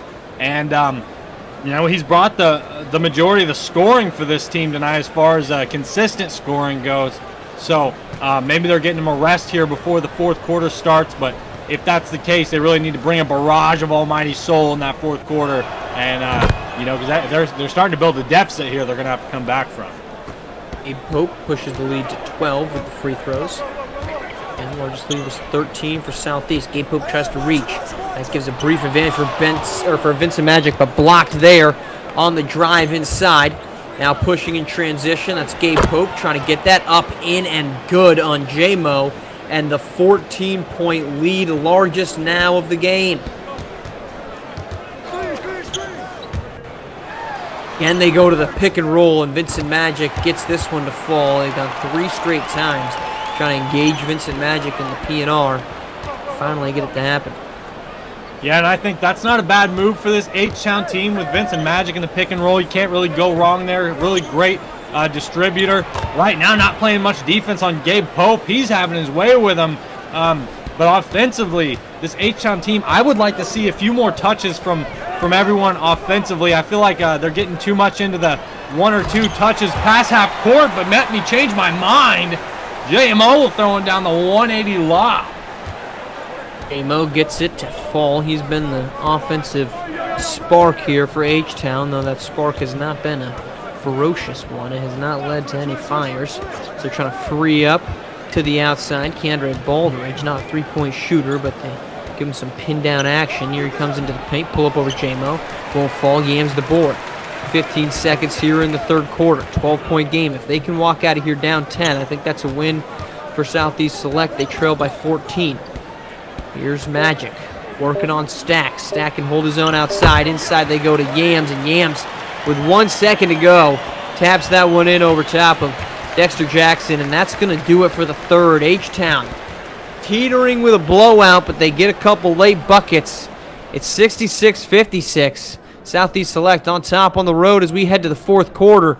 We're looking to see some more Almighty Soul, but the offensive end for Southeast Select, Dexter Jackson, Keandre Baldridge, Gabe Pope, Breck Backer, getting rolling. Das hier ist mein Sektor. Das hier ist das wichtigste Gerät des Küstenwächters. Das Gerät und das Gerät. Überlebensradar.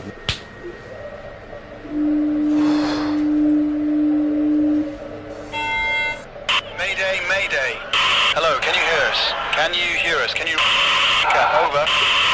We are sinking. We are sinking. Hello? This is the German Coast Guard. We are sinking. We're sinking. What are you thinking about?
Welcome back. Fourth quarter. Very entertaining third quarter out of Southeast Select. We'll get you up to date on some stats here as 2 points get rolling here from Corey Gams. Vincent Magic, 11 assists so far in this one, Sam. He's closing in on the record that he himself set. He's got 16. Almighty Soul, 19 points, with 17 of those, Sam, came in that opening quarter. I mean, he has been really held in check. And a triple from Keandre Baldridge, the man who's shooting sub 20%. Don't matter none. Buries a 3, and Siege, we're first to 69, and our winner has been decided. Yeah, maybe, Marks. I mean, hey, H-Town's giving a better fight now here, and still don't see Almighty Soul in the game, like you said. Oh, don't worry about it. JMO sort of letting him hear it. A little over top of Gabe Pope. JMO, no regard. And no technical right in front of the official. And no technical called. My goodness. Wow. I almost fell back in my chair here, Marge. Good Lord. JMO answers on the opposite end, picking on Keith and Carter. Timeout. Gabe Pope up to 19 points.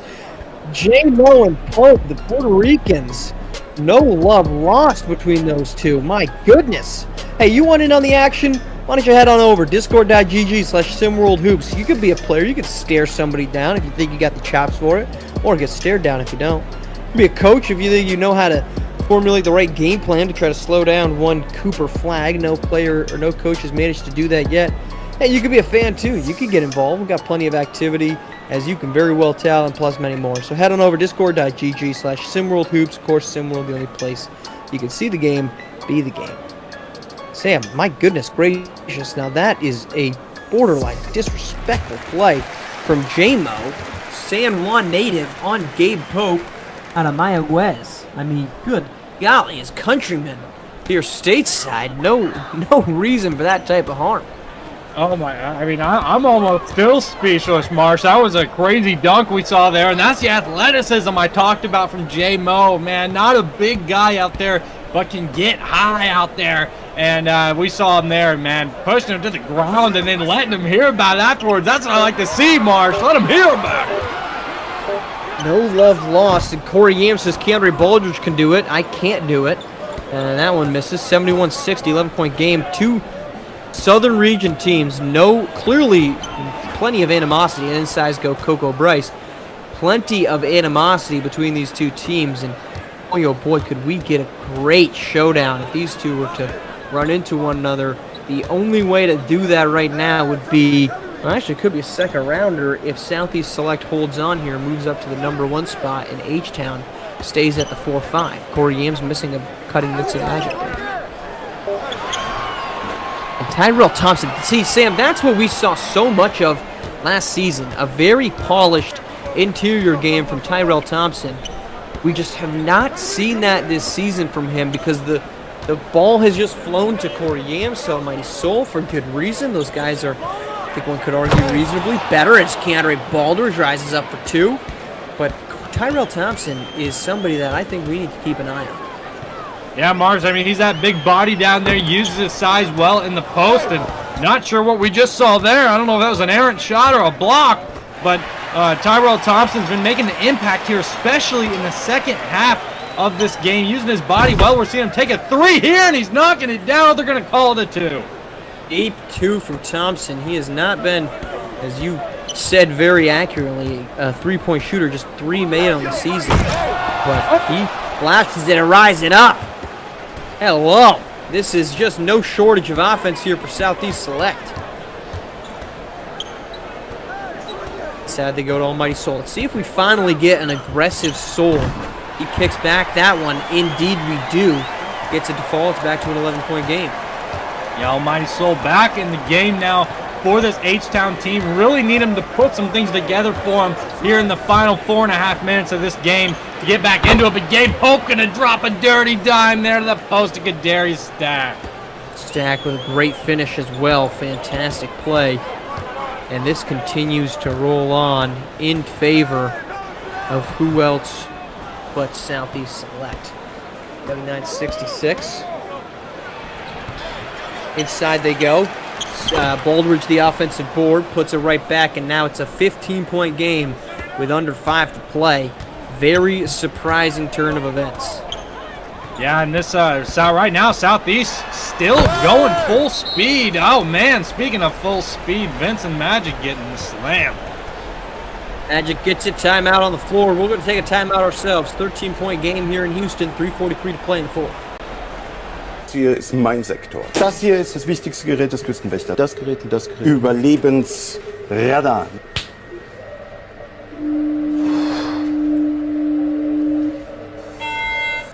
Mayday, mayday. Hello, can you hear us? Can you hear us? Can you... Over. We are sinking. We are sinking. Hello? This is the German Coast Guard. We are sinking. We're sinking. What are you thinking about?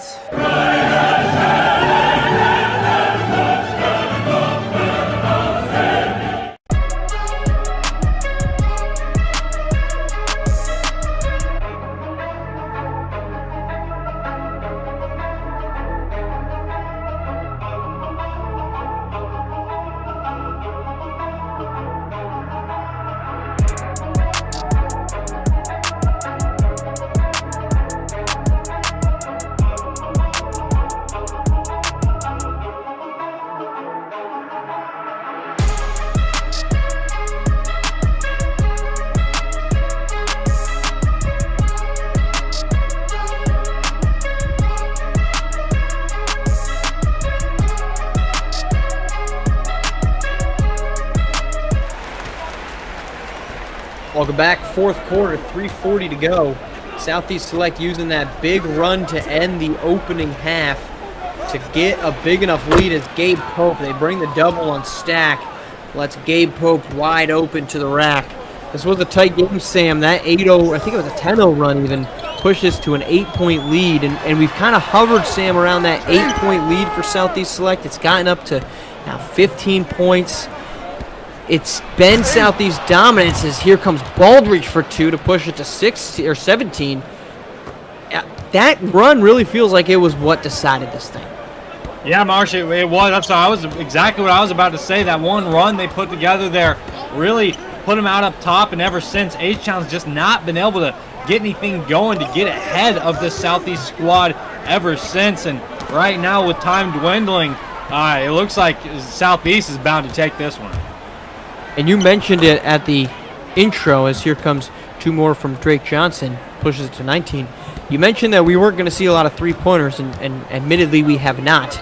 But that's really what you need when you fall down by 12, 14 points. In order to really mount the comeback, you need an ability to hit threes, and that's just not the strong suit of H-Town. They're 29th in the league. They shoot under 30% from deep. Here's a 3 from Johnny Hero on cue, which doesn't fall. And I think that's really been it. They built themselves a hole. Southeast Select, respect them for it, got the lead. And H-Town just doesn't have the firepower to get back. Yeah, you're right, Marsh. When you don't have that three-pointer, I mean, you know, a lot of teams live and die by that three, but you really feel it when you get down in a game and you're trying to inch your way back with twos here and there. It's a lot easier. You know, when you can hit a three-pointer, get that one extra point per possession out there, and you know, maybe more than inch your way back in a game. But for this H-Town team, they don't have the shooters. Either does this Southeast Select team, but man, they are just running it up with layups and dunks on them right now. There's Gabe Pope, easily gets that one in.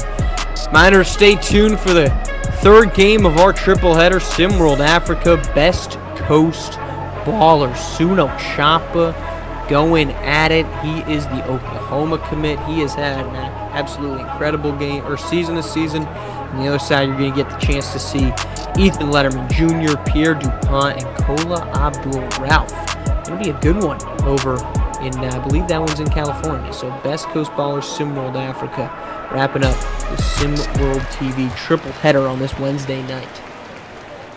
Tuesday night. Let's not get too far ahead of ourselves. 91-70 here, under 2 minutes to go.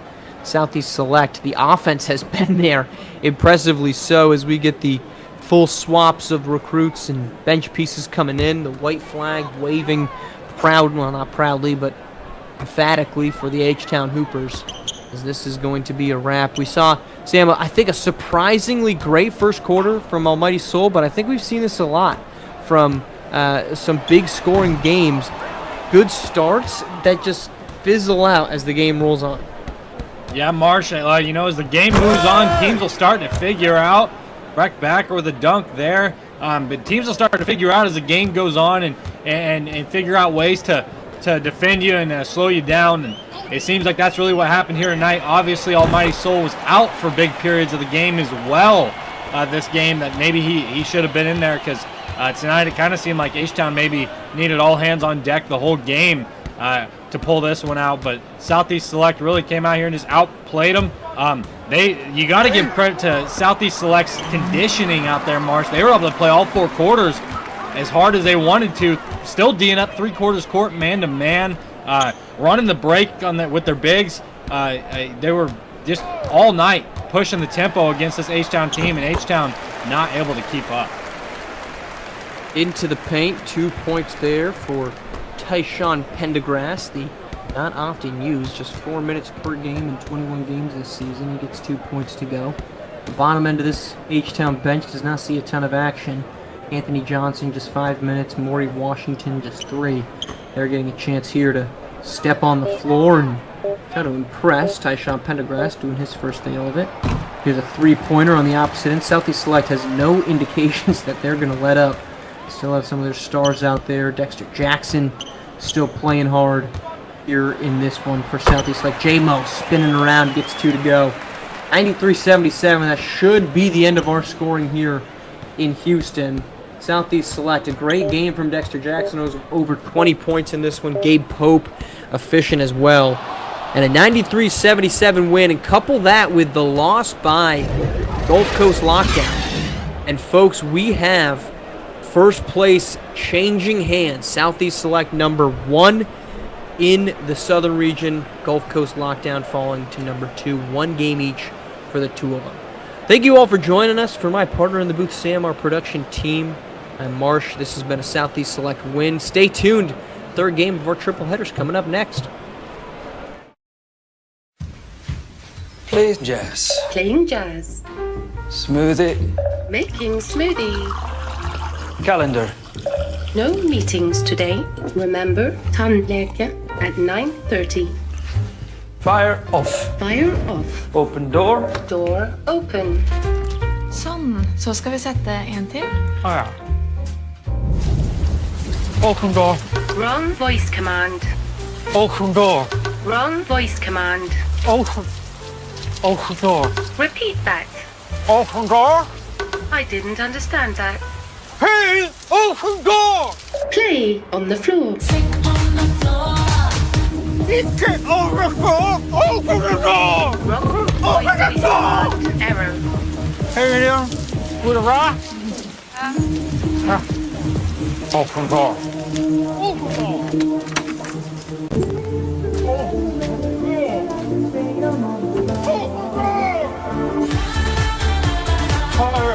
Higher volume. Higher.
Hey folks, welcome back to the nightcap on a big night. SimWorld TV back in action. Well, we had the main event coming up, but there's a little dessert on tap for you right now. Best Coast Ballers here at the Levanchi Center in beautiful Santa Barbara, California, getting ready to take on SimWorld Africa. Africa wearing their black uniforms and Best Coast in their home gold tonight.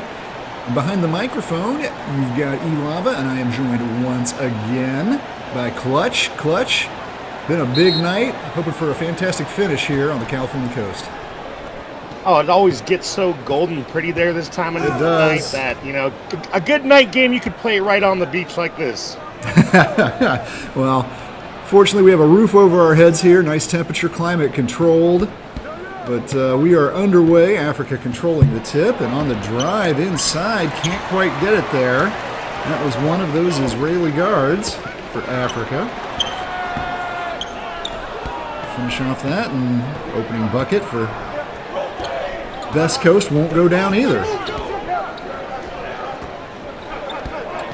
Ola Abdul Rauf with the ball now. He is the leading scorer, the Libyan, on this Africa team, but they are just 9-20 on the year. A disappointing season for a team with a lot of 17-year-olds, and Abdul Rauf has that one blocked back at his face. Suno Chapa comes up with it, goes behind the back, pulls up, and nails it. Well, that's a pretty elite level move, and we see that a lot from Suno Chapa, averaging 18 points a game. Well, and that dry streak was bound to end soon. I was surprised it took a minute to get either team on the board. Well, it's appropriate. It's Chapa that gets off first. And there is another one. The Israeli guard backcourt. Jordan Kausu, number 17, out there with Ethan Letterman. But this is Abdul Rauf who gets it off, but not way short on that. Willerich Kraus, the big rebounder, feeds inside. What a nice dish. Jair Dunn, the 16-year-old big man out of Indiana, with the flush. And they're looking to get some momentum now. Back-to-back buckets, holding their defense strong. I'd like to see this team pull away to that double-digit lead, but they're hanging on there in SimWorld Africa. Well, that's Amari Fua, 6'7" forward out of Kano in Nigeria. He is averaging 8.4 points a game. That was a nice little move and finish there to get the first bucket for Africa in this one. Suno Chapa feeds Kraus inside once again, and he tries to go to work. It's a shot up over. Wow, that's not easy either. You had to get that over the outstretched paw. When you have arms as long as your legs, you're bound to get some good moves over some tall defenders. DuPont with the ball, but he has to bring it out. That's an American, Pierre DuPont, number 35 on the Africa roster.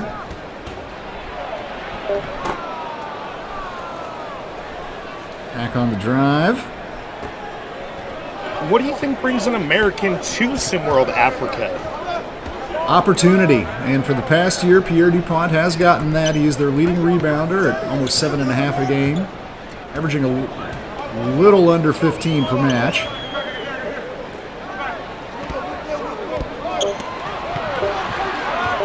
Chapa on the drive. Works it up and in. But he finished there. Suno Chapa, averaging just under 48% shooting overall this year. He's one of the many who's made a recent... Oh, I'm sorry, Clutch. I was going to say, though, he's one of the many who's made a recent college decision at the SimWorld prep level. Well, upperclassmen are all going to be making that decision, really thinking about that, you know, as the off-season's approaching. You're going to want to try to finish nice and strong, get those scouts out there, really secure your position as you're coming into this next fall. We're going to take a quick timeout before Kraus goes to the line. Don't you go anywhere. 4:31 to go in the first quarter.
we're back. Tight game early on in this one, and what's been a big night here on SimWorld TV. Hey, want to remember, find us everywhere on social media.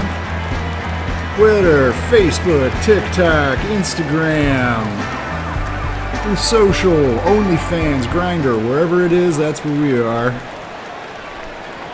And we thank you for following us on there. Please make sure to support us on social media. Tell your friends about us, share us, like us, you know, all that stuff. Willerich Kraus going to the line, gets the first to go, and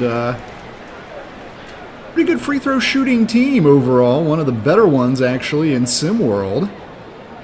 Kraus himself hitting 82% from the stripe on the season. Gets the second one here. And a tight game it is. No team really pulling ahead here quite yet. Really taking their time. Doesn't seem like they're forcing that tempo. They're just kind of biding their way, knowing it's going to probably come down to that fourth quarter. Three on the way from Letterman, and he sinks it. Wow, that was a deep three from Ethan Letterman Jr. Banged it right in. Well, that's his 63rd made three of the season. He takes and makes a lot of them. Suno Chapa inside gets a bucket, however. Halfway through this opening quarter, 3-point lead for Best Coast. You know, Clutch, one interesting thing I think we can watch for in this game here tonight is, though Africa is pulling up from outside right now, those Israeli guards going to work on offense. It's a big, tall SimWorld Africa team. There's a lot of 6'11" guys on this squad. Definitely a little bit of a height advantage, of a size advantage over Best Coast. We haven't really seen that come into play yet, as there, for instance, elegant little play, driving inside, getting the bucket, Ali Cortez. That's something that could favor Africa over the course of this full 32-minute game. You know, I can empathize with that. You know, I'm not the biggest guy, but here in America, for some reason, I stand out. Everyone's always like, how are you so big? And I'm like, I was born from a big region. You know, everything's more or less man-sized. I would venture to say SimWorld Africa is a region that also boasts some very tall people. They have had some very tall lineups the 3 years that Africa's been playing in the SimWorld prep game. It was 6'7" Amare Fua on the last possession, giving the offensive board to come back up there, but this time will not go for Kasongo there. Has his shot blocked. Once again, Chapa has it. Ooh, boy. He was 3/4 of the way committed to getting that shot off. Thought better of it. I thought it was going to go, too. Sometimes it's a little like that boxing move where you don't know if they're going to hit him. You're like, oh, no, backing up again. Well, he got a second chance at it. Couldn't get it to go that time. I got to say, SimWorld Africa is having a great presence defensively. You know, they're getting a lot of those swats. They're able to make some room, take some comfortable shots outside, knowing that they're probably going to get a rebound. Well, active on the boards. Pick that one up, back up and in. Some second chance points for Africa, keeping them around in this one, but Suno Chapa and friends maintaining a narrow advantage for Best Coast. Under 2 minutes to go now in the opening frame. Oh, look at that. Letterman got completely wide open underneath. Burns the scores. Ethan Letterman averaging 12 points a game. Oh, that was an open ocean of opportunity right there. Well, meanwhile, Suno Chapa just parting oceans, getting right to the rack whenever he wants to, at least in this opening frame. One quarter, Suno Chapa. The future Sooner, Oklahoma bound. Big get. Norman. Well, I always wondered why Oklahoma was the Sooners, right? Because the Sooner is a ship, and Oklahoma doesn't have water. Well, Oklahoma's the Sooner state, though, is it not? I think there's a whole back history to this. I'm going to have to look that up because I'm a skeptic, you know, by nature. I believe, I forget the exact reason why, but I believe that settlers in that part of the world were known as Sooners, maybe because they got there sooner than other people did, perhaps. I'm just speculating, but that one up, we will determine if it is so or not. But like in the Ryan, it was definitely reputable there. Hey, it sounds logical. Did that man just rise up? Well, attempted alley-oop right there, but Jair Dunn couldn't quite gather that one in. It bounced hard off the backboard, actually, and Letterman gets another 3 down on this end. Ooh, boy, he had that dialed in, but he was just a little bit short. Really on line with that one, but it's going to turn into an easy dunk. Kraus on this end. 7-point advantage now. Last possession for Africa. Try to pull this thing a little bit closer. A little momentum going into the second quarter. And once again, Letterman's going to take the shot, and once again, he's going to drain it.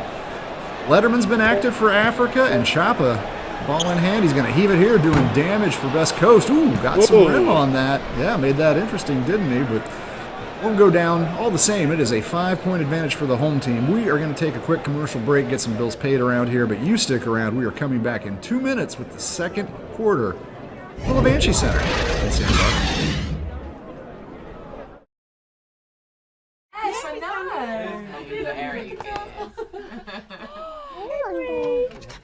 Look who's over there.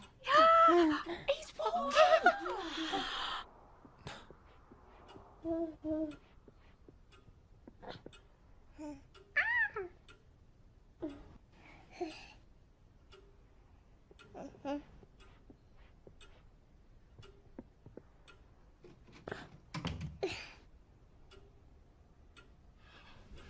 So, what have I missed?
Second quarter, just about to get underway here.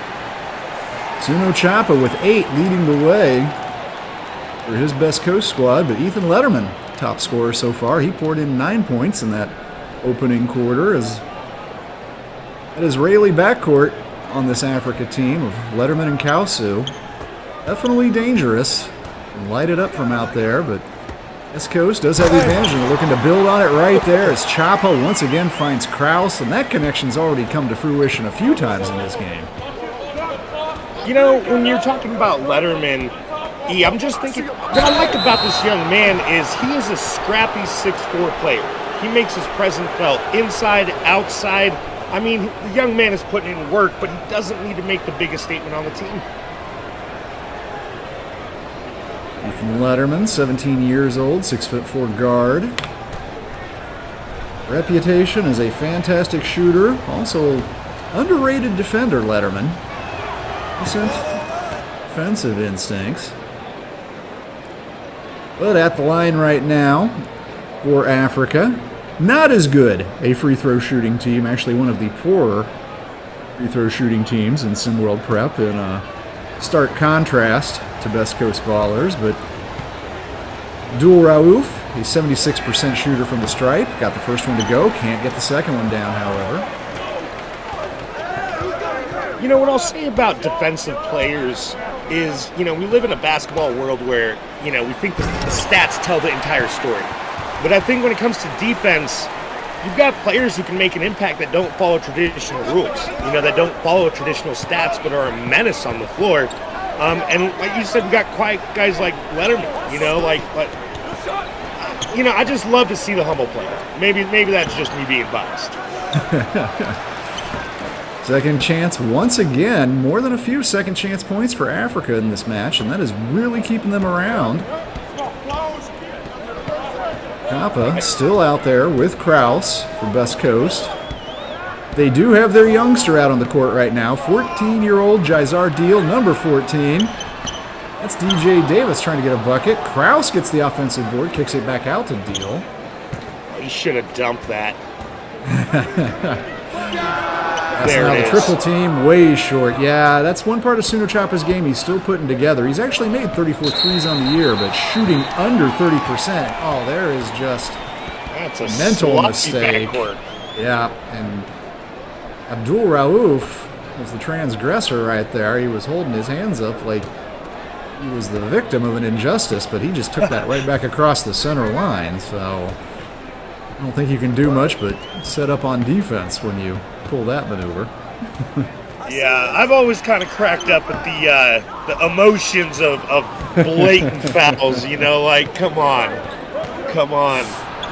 You know, but when you talk about players that, you know, are developing, you've still got players like Giannis, you know, who before Mike Butt left made it a point to get him outside. Even though he wasn't comfortable shooting threes, you're never going to start actually becoming that consistent shooter unless you start going after it. So loving to see the attempts. I hope to see that become more consistent. That way he's a well-balanced player. You always want that.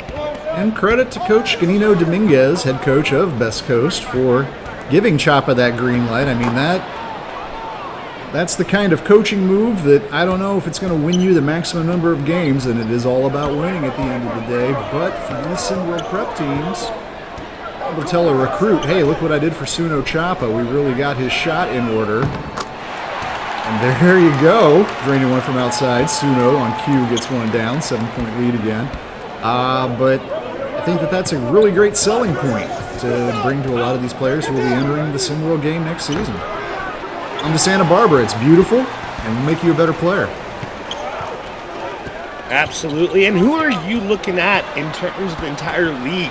Who do you think is going to be, you know, kind of the most, I don't want to say polarizing, but the most looked after and watched player coming into to the university level next year?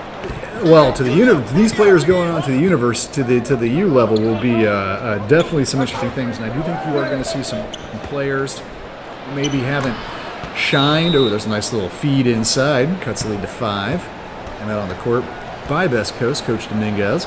But you're going to see, you know, some players, I think, who haven't necessarily been huge stars at the prep level for whatever reason, who I expect to have a much brighter future at the next level. I'll give you one good example in my mind.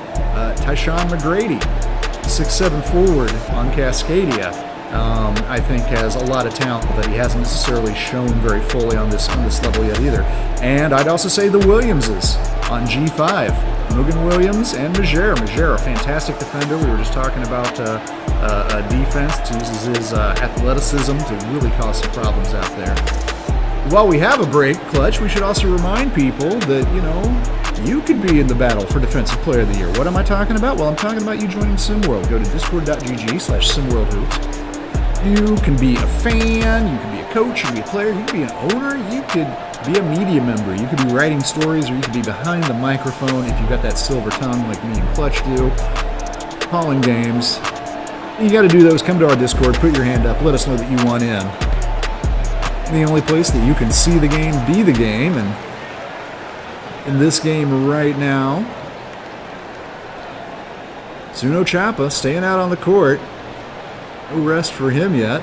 Out there with Deal. DJ Davis. This gets set to inbound. Well, when you're cooking, you're cooking. You know, you don't let that heat die down. Looking like we got a little bit of a... Yeah, there's a little bit of a delay there. All right, there we Ref must have been testing the ball. He was just making sure 9 pounds, solid effort, we're in it. You know, that's a professional right there. It took a second for the facilities crew to get the lights back up. Now, I've seen some games where a ref will just say, let's play ball and keep things going anyway, but whatever the delay, it has not put anything approaching a stop to the hot start Suno Chapa is off to. He is in double digits now.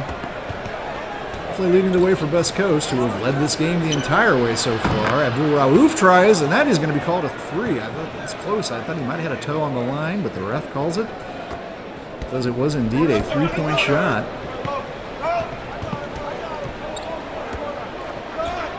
We're definitely seeing Chapa. some switching tactic. Oh, good dish. Great dish and a bucket there from Davis. Nailed it. It's nice old-fashioned clapback.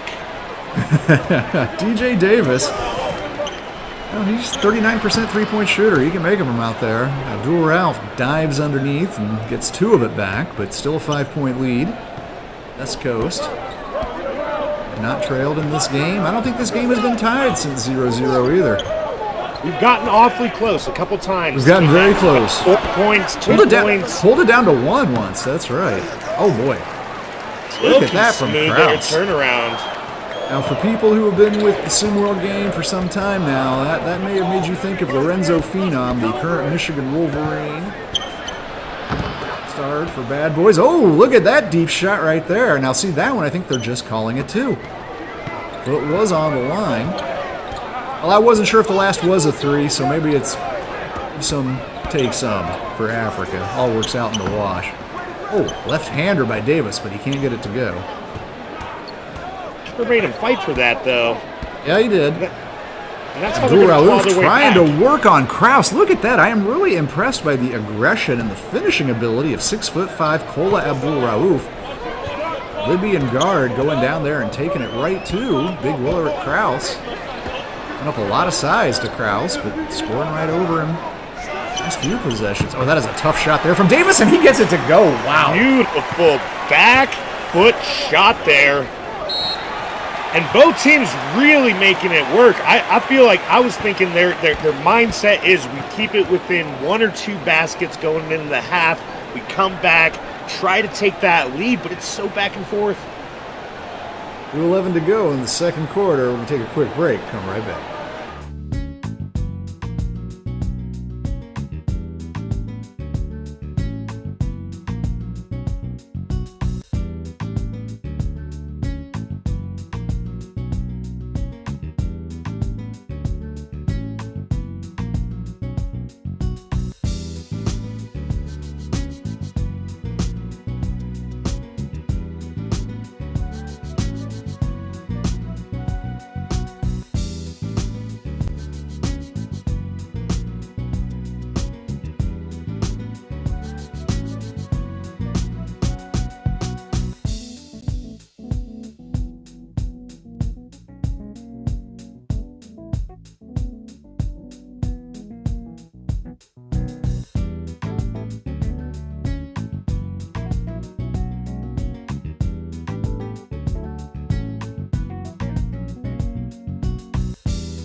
All right, back in action here. It's a 6-point lead for Best Coast. Africa ball.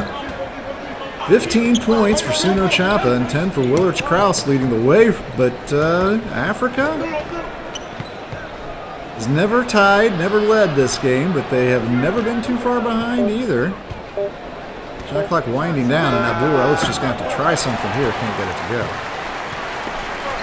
Yeah, they're definitely making them stare through the rear view mirror, though. Making them and that's sometimes all you need to do is just remain a threat. Because anytime you start to get that blowout lead, you've got options. You know, you're in a corner, the other team has multiple options and avenues to take. Suno Chapa. Here. Suno Chapa is having a night. He is on his season average. He has scored 18 points already in this one. Getting from deep, cutting inside, doing it all. Nice little answer there on the two-pointer, but not for the first time tonight as Ifua did get that one to go. But trading 3 for 2 is not going to get Africa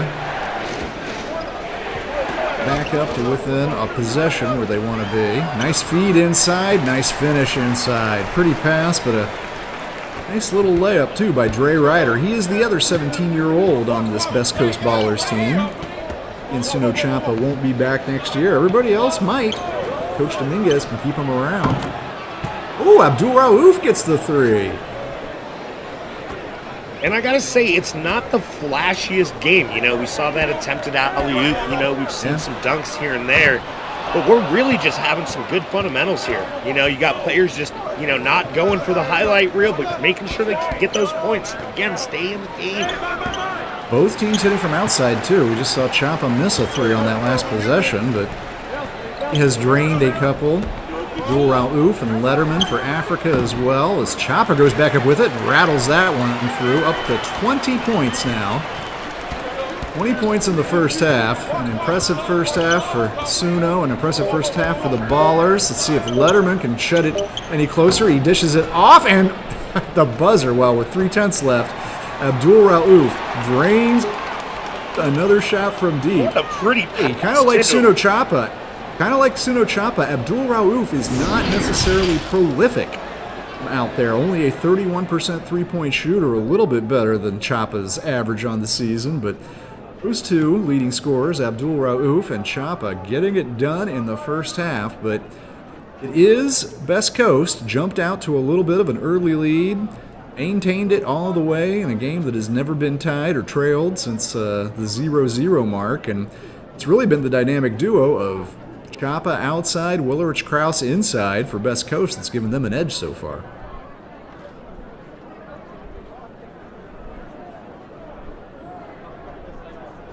There you got a little bit more highlights from Champa. See him working inside, getting some dunks as well.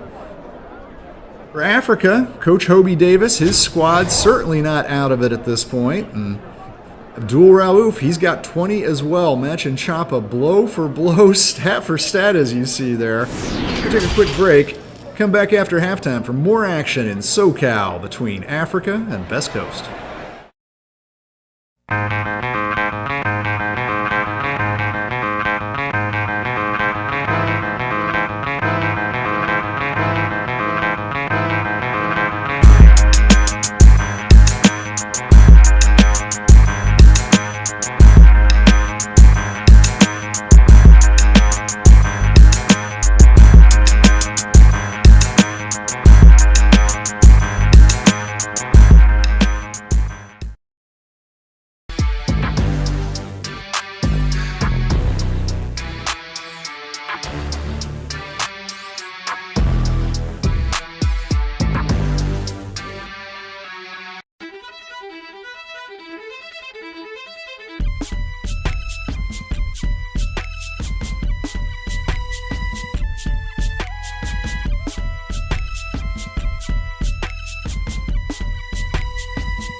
You son of a biscuit-eating bulldog. What the French, Did you Toast? think I wouldn't find out about your little doo-doo head cootie queen? Who are you calling a cootie queen, you lint liquor? Pickle you, kumquat! You're overreacting. No, Bill, overreacting was when I put your convertible into a wood chipper. Stinky McStink face. You Hoboken. Fabulous. New Orbit Raspberry Mint cleans another dirty mouth. For a good clean feeling, no matter what.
Let's get the second half underway.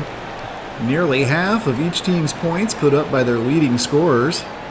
20 each for Kola Abdul Rauf for Africa, and the man with the ball right now, Suno Chapa for West Coast. Each player also with 2 rebounds and 3 assists. They have been mirroring each other so far, but it is West Coast with the advantage.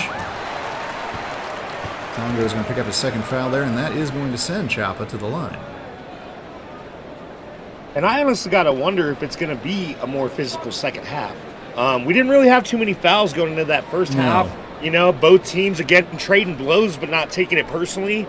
Wonder if it's going to heat up.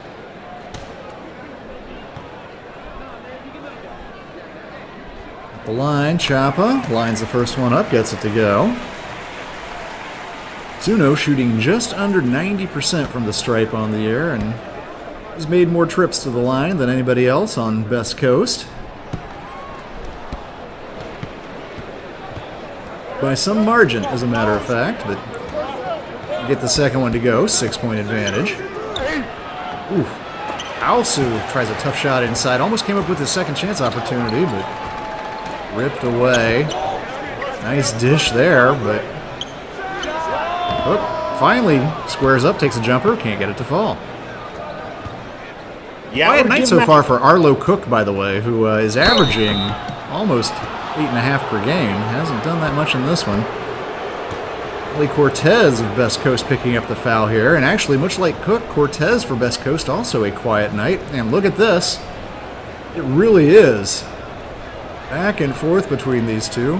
Chapa just went to the line. Duraouf says, well, I guess I need to get to the stripe and at least get one back here too. Yeah, I'm expecting definitely some clawing back. They really want to lead. They've come so close, I feel like they can taste it, but it's just not there yet. So they've got to get that aggression back.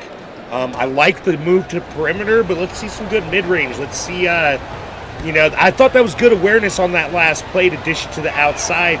But by the time it came to him, he was already back in 2-point range on a much more difficult shot than just taking that layup when you have the momentum. Game down to a 4-point margin. Chapa has it with Abdul Rauf on him. Gives it up to Kraus, who dishes it inside. Gets it back to Chapa, who lines up a 3. He's been making those tonight. Oh, boy. Wow.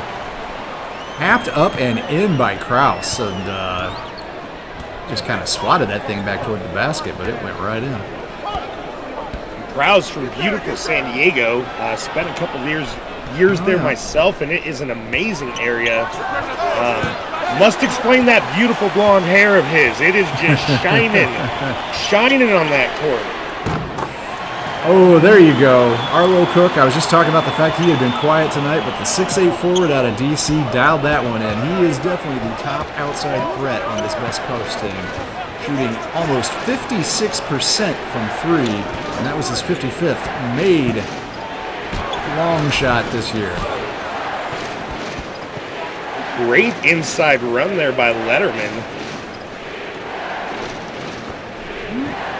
We've been saying all game, Africa, at least so far, refusing to go away, sticking around. It has not been easy under this onslaught that Suno Chapa has just been pouring in tonight. See if I can check with my producer. Maybe we can find out what Chapa's personal best in SimWorld is, but I think he's on a mission to have the prep game of his career tonight. Clearly looking at the 30-point mark, and hey, if he hit 40, he'd just be on pace for what he did in the first half. Yeah, that's definitely a hungry young man. I don't think he's thinking about stats, though. I think he's just having one of those nights. You know, every player can think of that one game, you know, maybe the few games that just, maybe it wasn't even the best team you were against, but you were just that Mr. Reliable on the court. Another inside bucket for Letterman. Flips it up and in. And Ethan Letterman, big part of why Africa still single digits here. That's a tough shot by Kraus, but he gets it to go. Wow. I really thought that was going to be the swat. Well, he's given up, Kraus is only 6'7". Going in against the 6'11" defender like Kasongo there. Letterman tries a deep three, and he has scored 7 straight points now for Africa. Just confident shot there, too. I'm a fan of that. No hesitation. You know you're in it. You know you have the spacing. Just dump it. Africa's offenses looked pretty good so far here in the second half, but the defense has been porous. Lead back up to 8.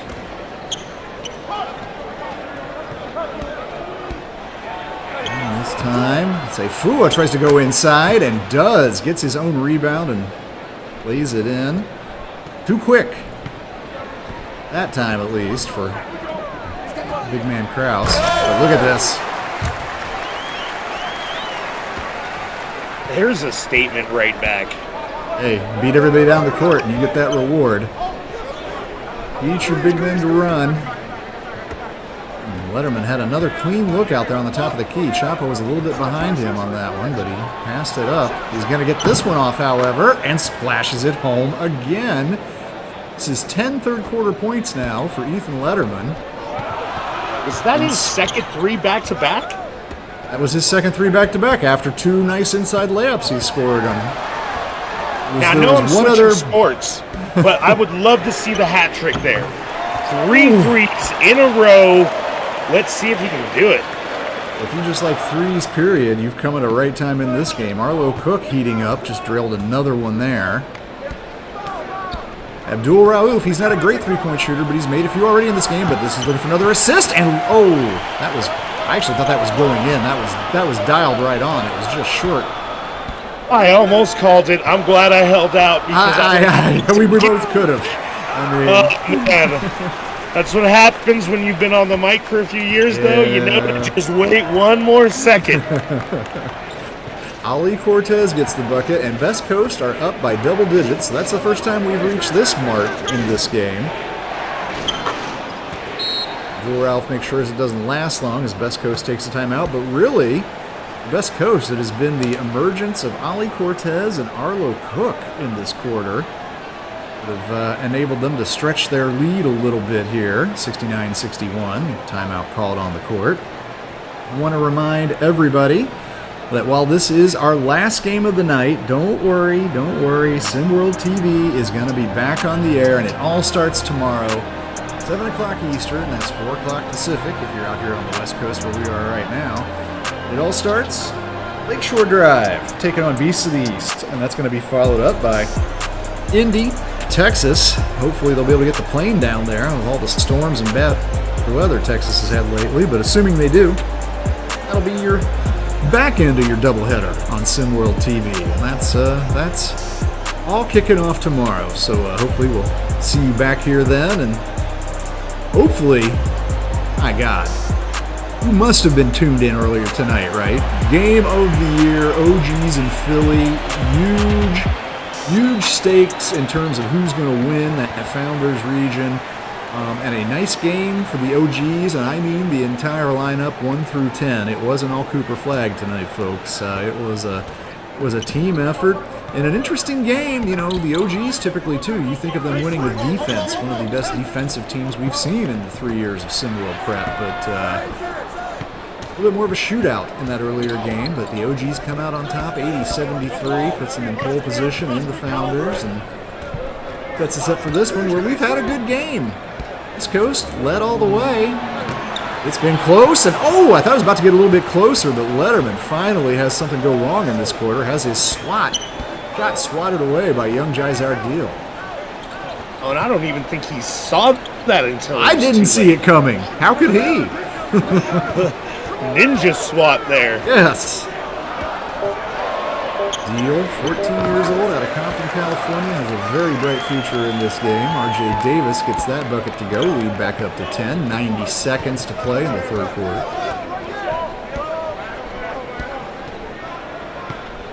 Kalsu, the Israeli teammate of Letterman, tries to get it in over 2 defenders, can't get it to go, however, and Dre Ryder rips that rebound away.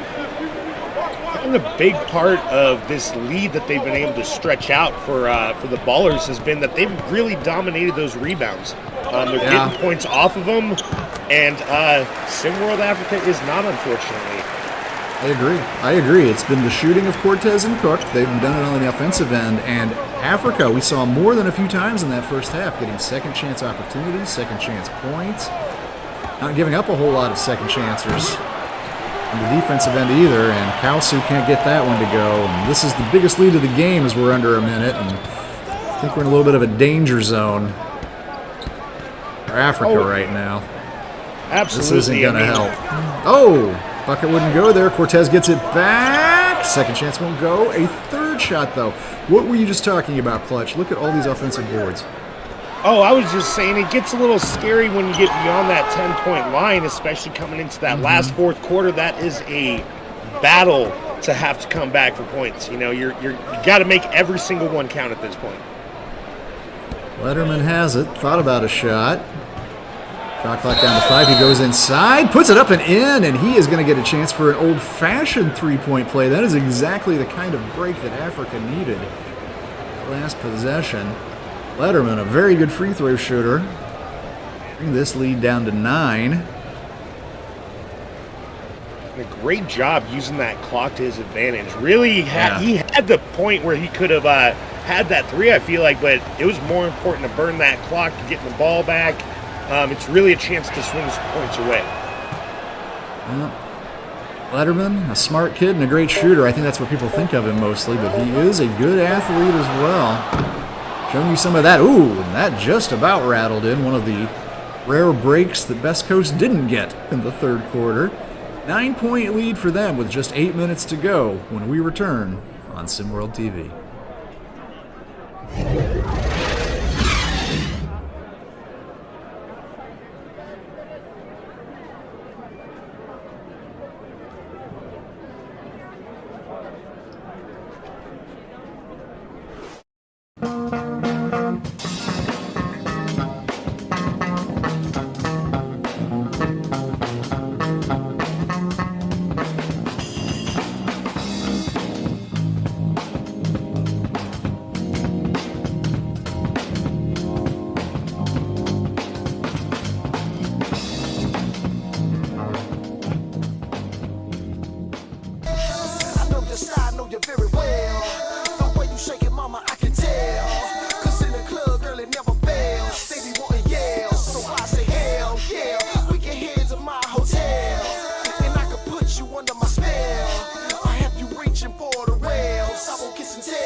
Showing me love, cause they know I came here to get the drinks pulled up. And all you hear from the women is, girl, hold up. Yeah, that's right, mama. Ain't no need for you to fight it, mama. You can't deny, mama. Go on and get excited, mama. You been invited, indicted to a meeting in my bedroom. Move so we can get some leg room for yells. I know your style, I know you very well. The way you shake it, mama, I can tell. Cause in the club, girl, it never fails. They be wanting yell, so I say hell, yeah. We can head to my hotel.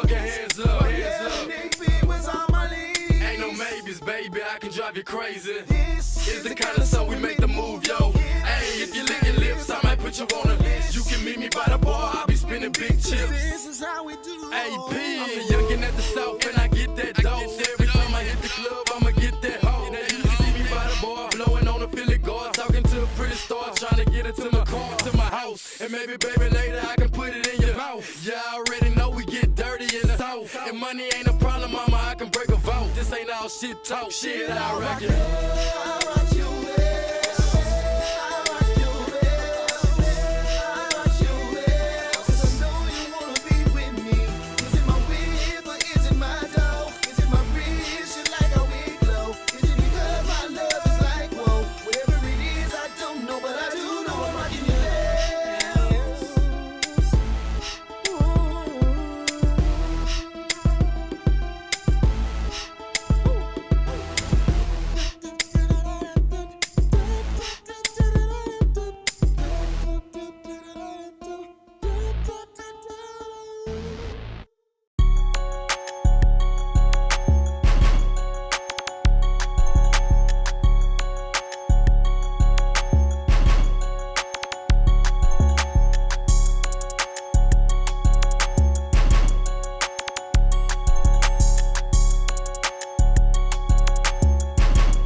26 points. Abdul Rauf and Letterman has chipped in with 22. Nice nights for them, but Africa still trails by 9. Any time to come back in it, and that's the man you want to go to work right there, but Abdul Rauf sees that layup attempt to roll off the rim. It's 23. I just want to say to those people, no, just 23 for Suno Chapa. He cooled off in that third quarter, but he could cool off. Cortez and Brooke kind of took over. You can't get that shot to go either. Well, and truth be told, I think that's a really smart strategy on Baller's part, because you can't just have one man put in all the work. Let him cool down for a little bit, enough to catch his breath, and I reckon he's going to be a force here in the fourth quarter. Well, that man right there has been a continuous force throughout this game. 29 points now. Kola Abdul Rauf, 6'5" guard out of Tripoli in Libya, averaging 15.1 a game. He's almost doubled that tonight.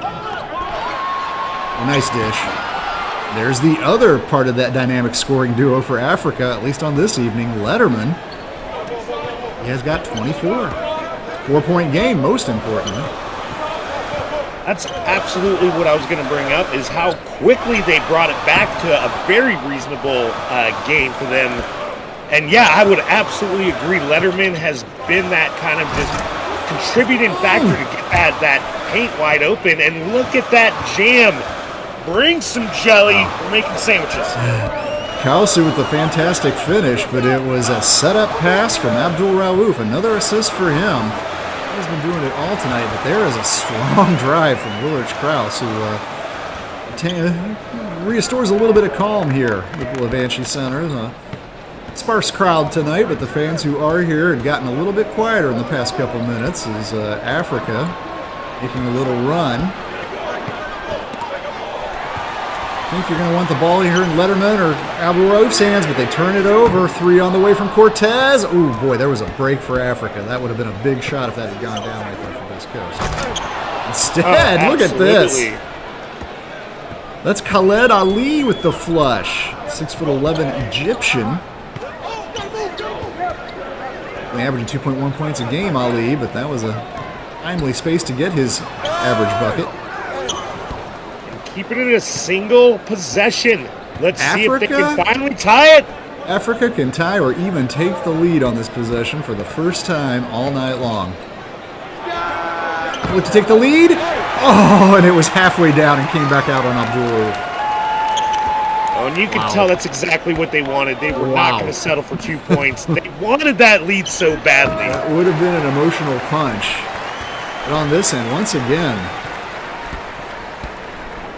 come up with a nickname for Willards Krause. I'll have to think of something good. Pepto-Bismol, something like that. He is the stomach settler. If you're a little bit nervous, settles things down. I don't know. I feel like we got to play into his German roots with a name like Krause. It's true. And Willarich. And Willarich, for that matter. Abdul Rauf now over 30. 31 in the game for Kola Abdul Rauf. Krause, it's what's for dinner. Well, left a little bit on his plate right there, though. Had a point-blank layup attempt. Couldn't lay it in, and Africa once again can tie or take the lead, and this time Abdul Rauf gets it done. Tie game as we come up to the halfway mark of this fourth quarter. Africa has erased a 9-point deficit in just 4 minutes. And that was so well executed. Their defense picking up the pace here, but, I mean, Ballers are still an offensive force to be reckoned with, so you got to be careful. Again, every possession is going to come down to it. Good defense there on that possession. Oh, I don't know. I don't know if either coach is going to get out of sort of what's brought them here so far. Letterman, look at that dish. Khaled Ali once again. Khaled Ali is being huge off the bench here in this fourth quarter.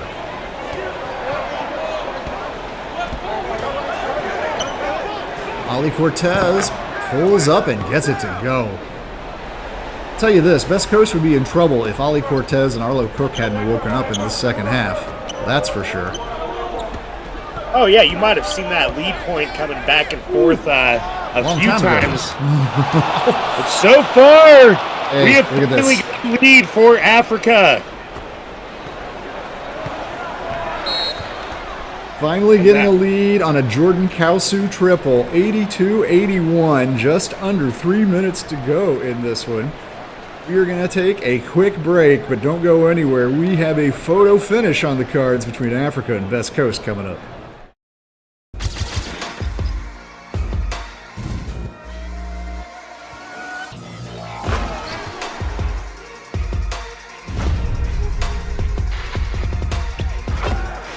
To make it 2-possession game, and they will. Definitely gonna have to look elsewhere. Oh!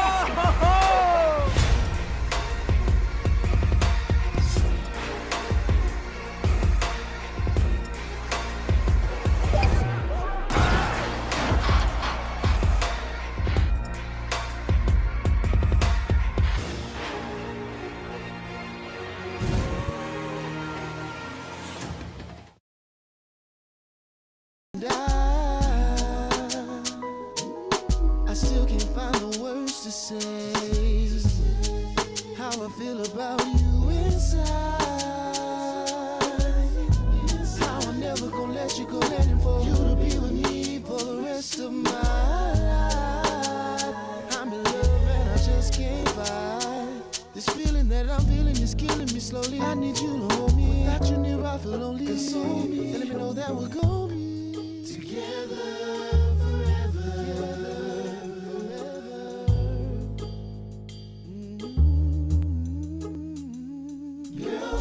I want your love through every changing season. I want your love with the smile or with the tear. Cause I know besides love there is no. Player of the game. They're asking us for us, Clutch, and we normally like to know who the winning team's going to be before we do that, but I think win or lose, Kola Abdul Rauf has done enough to earn my player of the game nod. He has been a monster all night. There he comes up with a rebound, 33 points, 7 assists. Going to work right now. Letterman for three, gets it. Nails it. And I gotta say, that's gonna be, in my book, a contender for that same title, because you haven't seen him put up those same numbers offensively, but he has been a force defensively. He has held them at times. He's been able to get outside. Phenomenal passing tonight. Really close call in my book, but just to add another name to that title, I'm going to throw it to Letterman. In contention, well, Suno Chapa deserves some votes too, and he just pulled back a big bucket right there. That was inside the three-point line, so just a 2. Abdul Rauf drives inside, and a rare miss and a costly miss. Abdul Rauf quickly up the other way, and Cook lays it in. Tie game once again.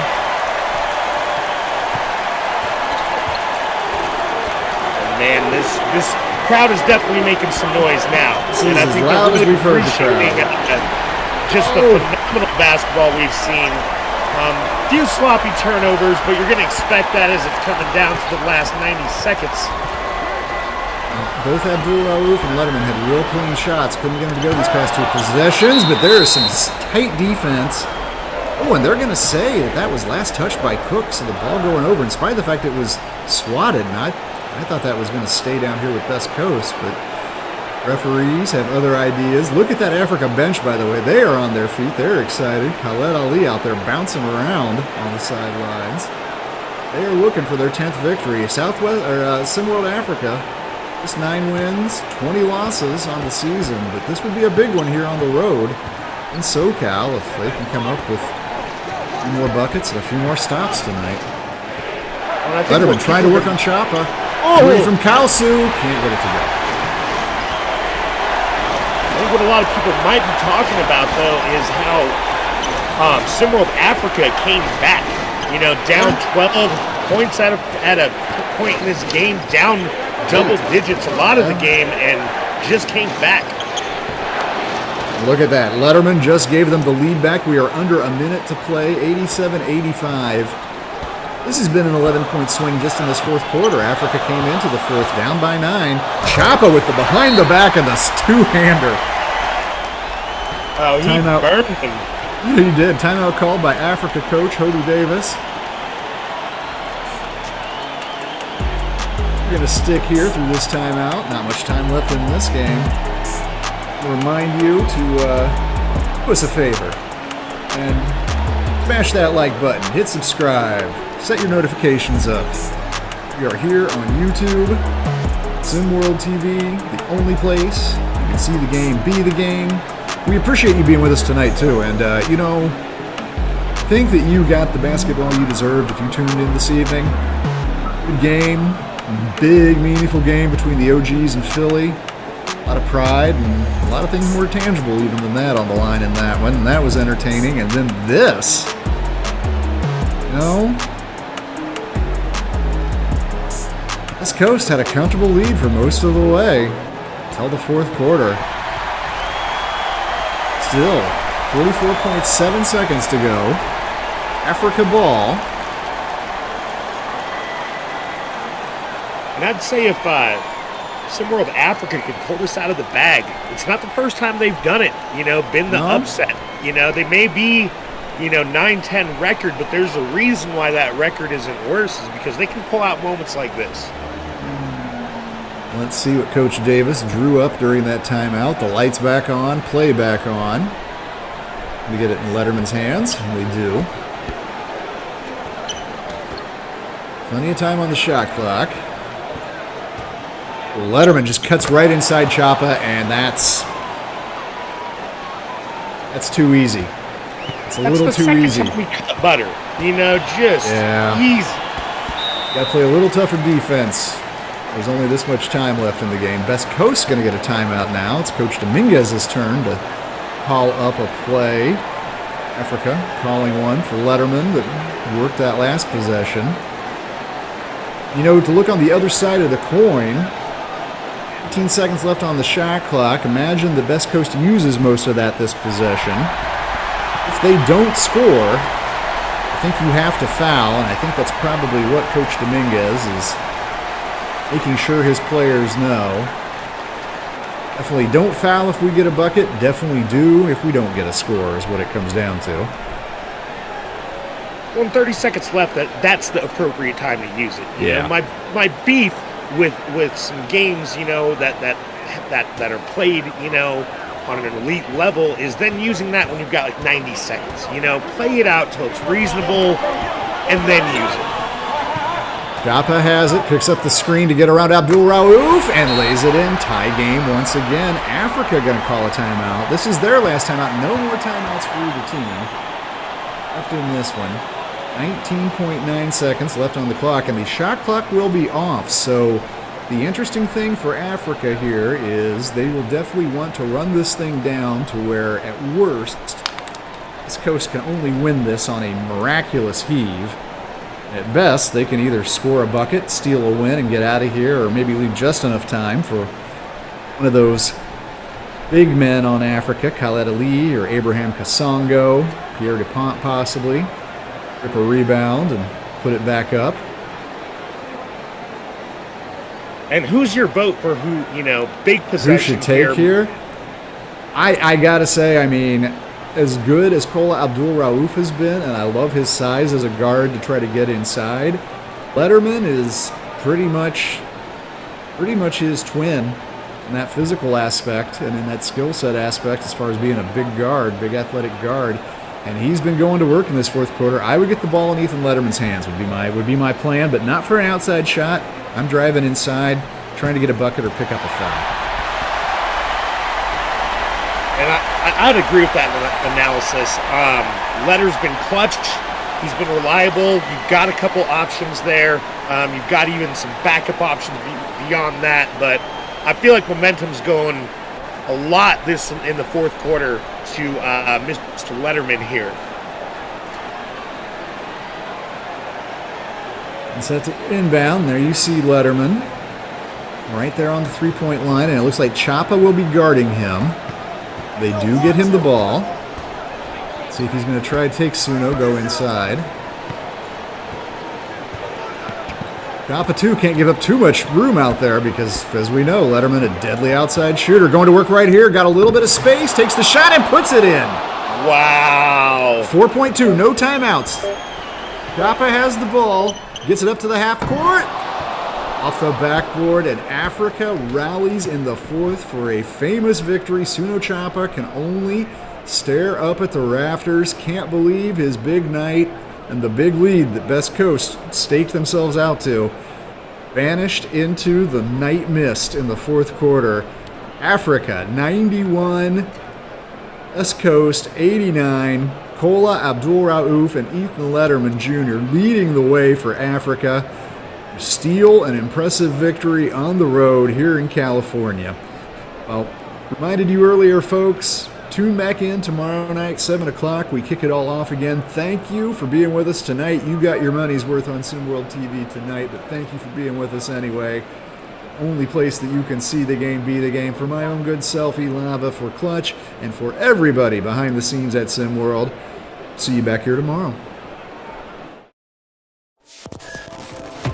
This has been a presentation of SimWorld.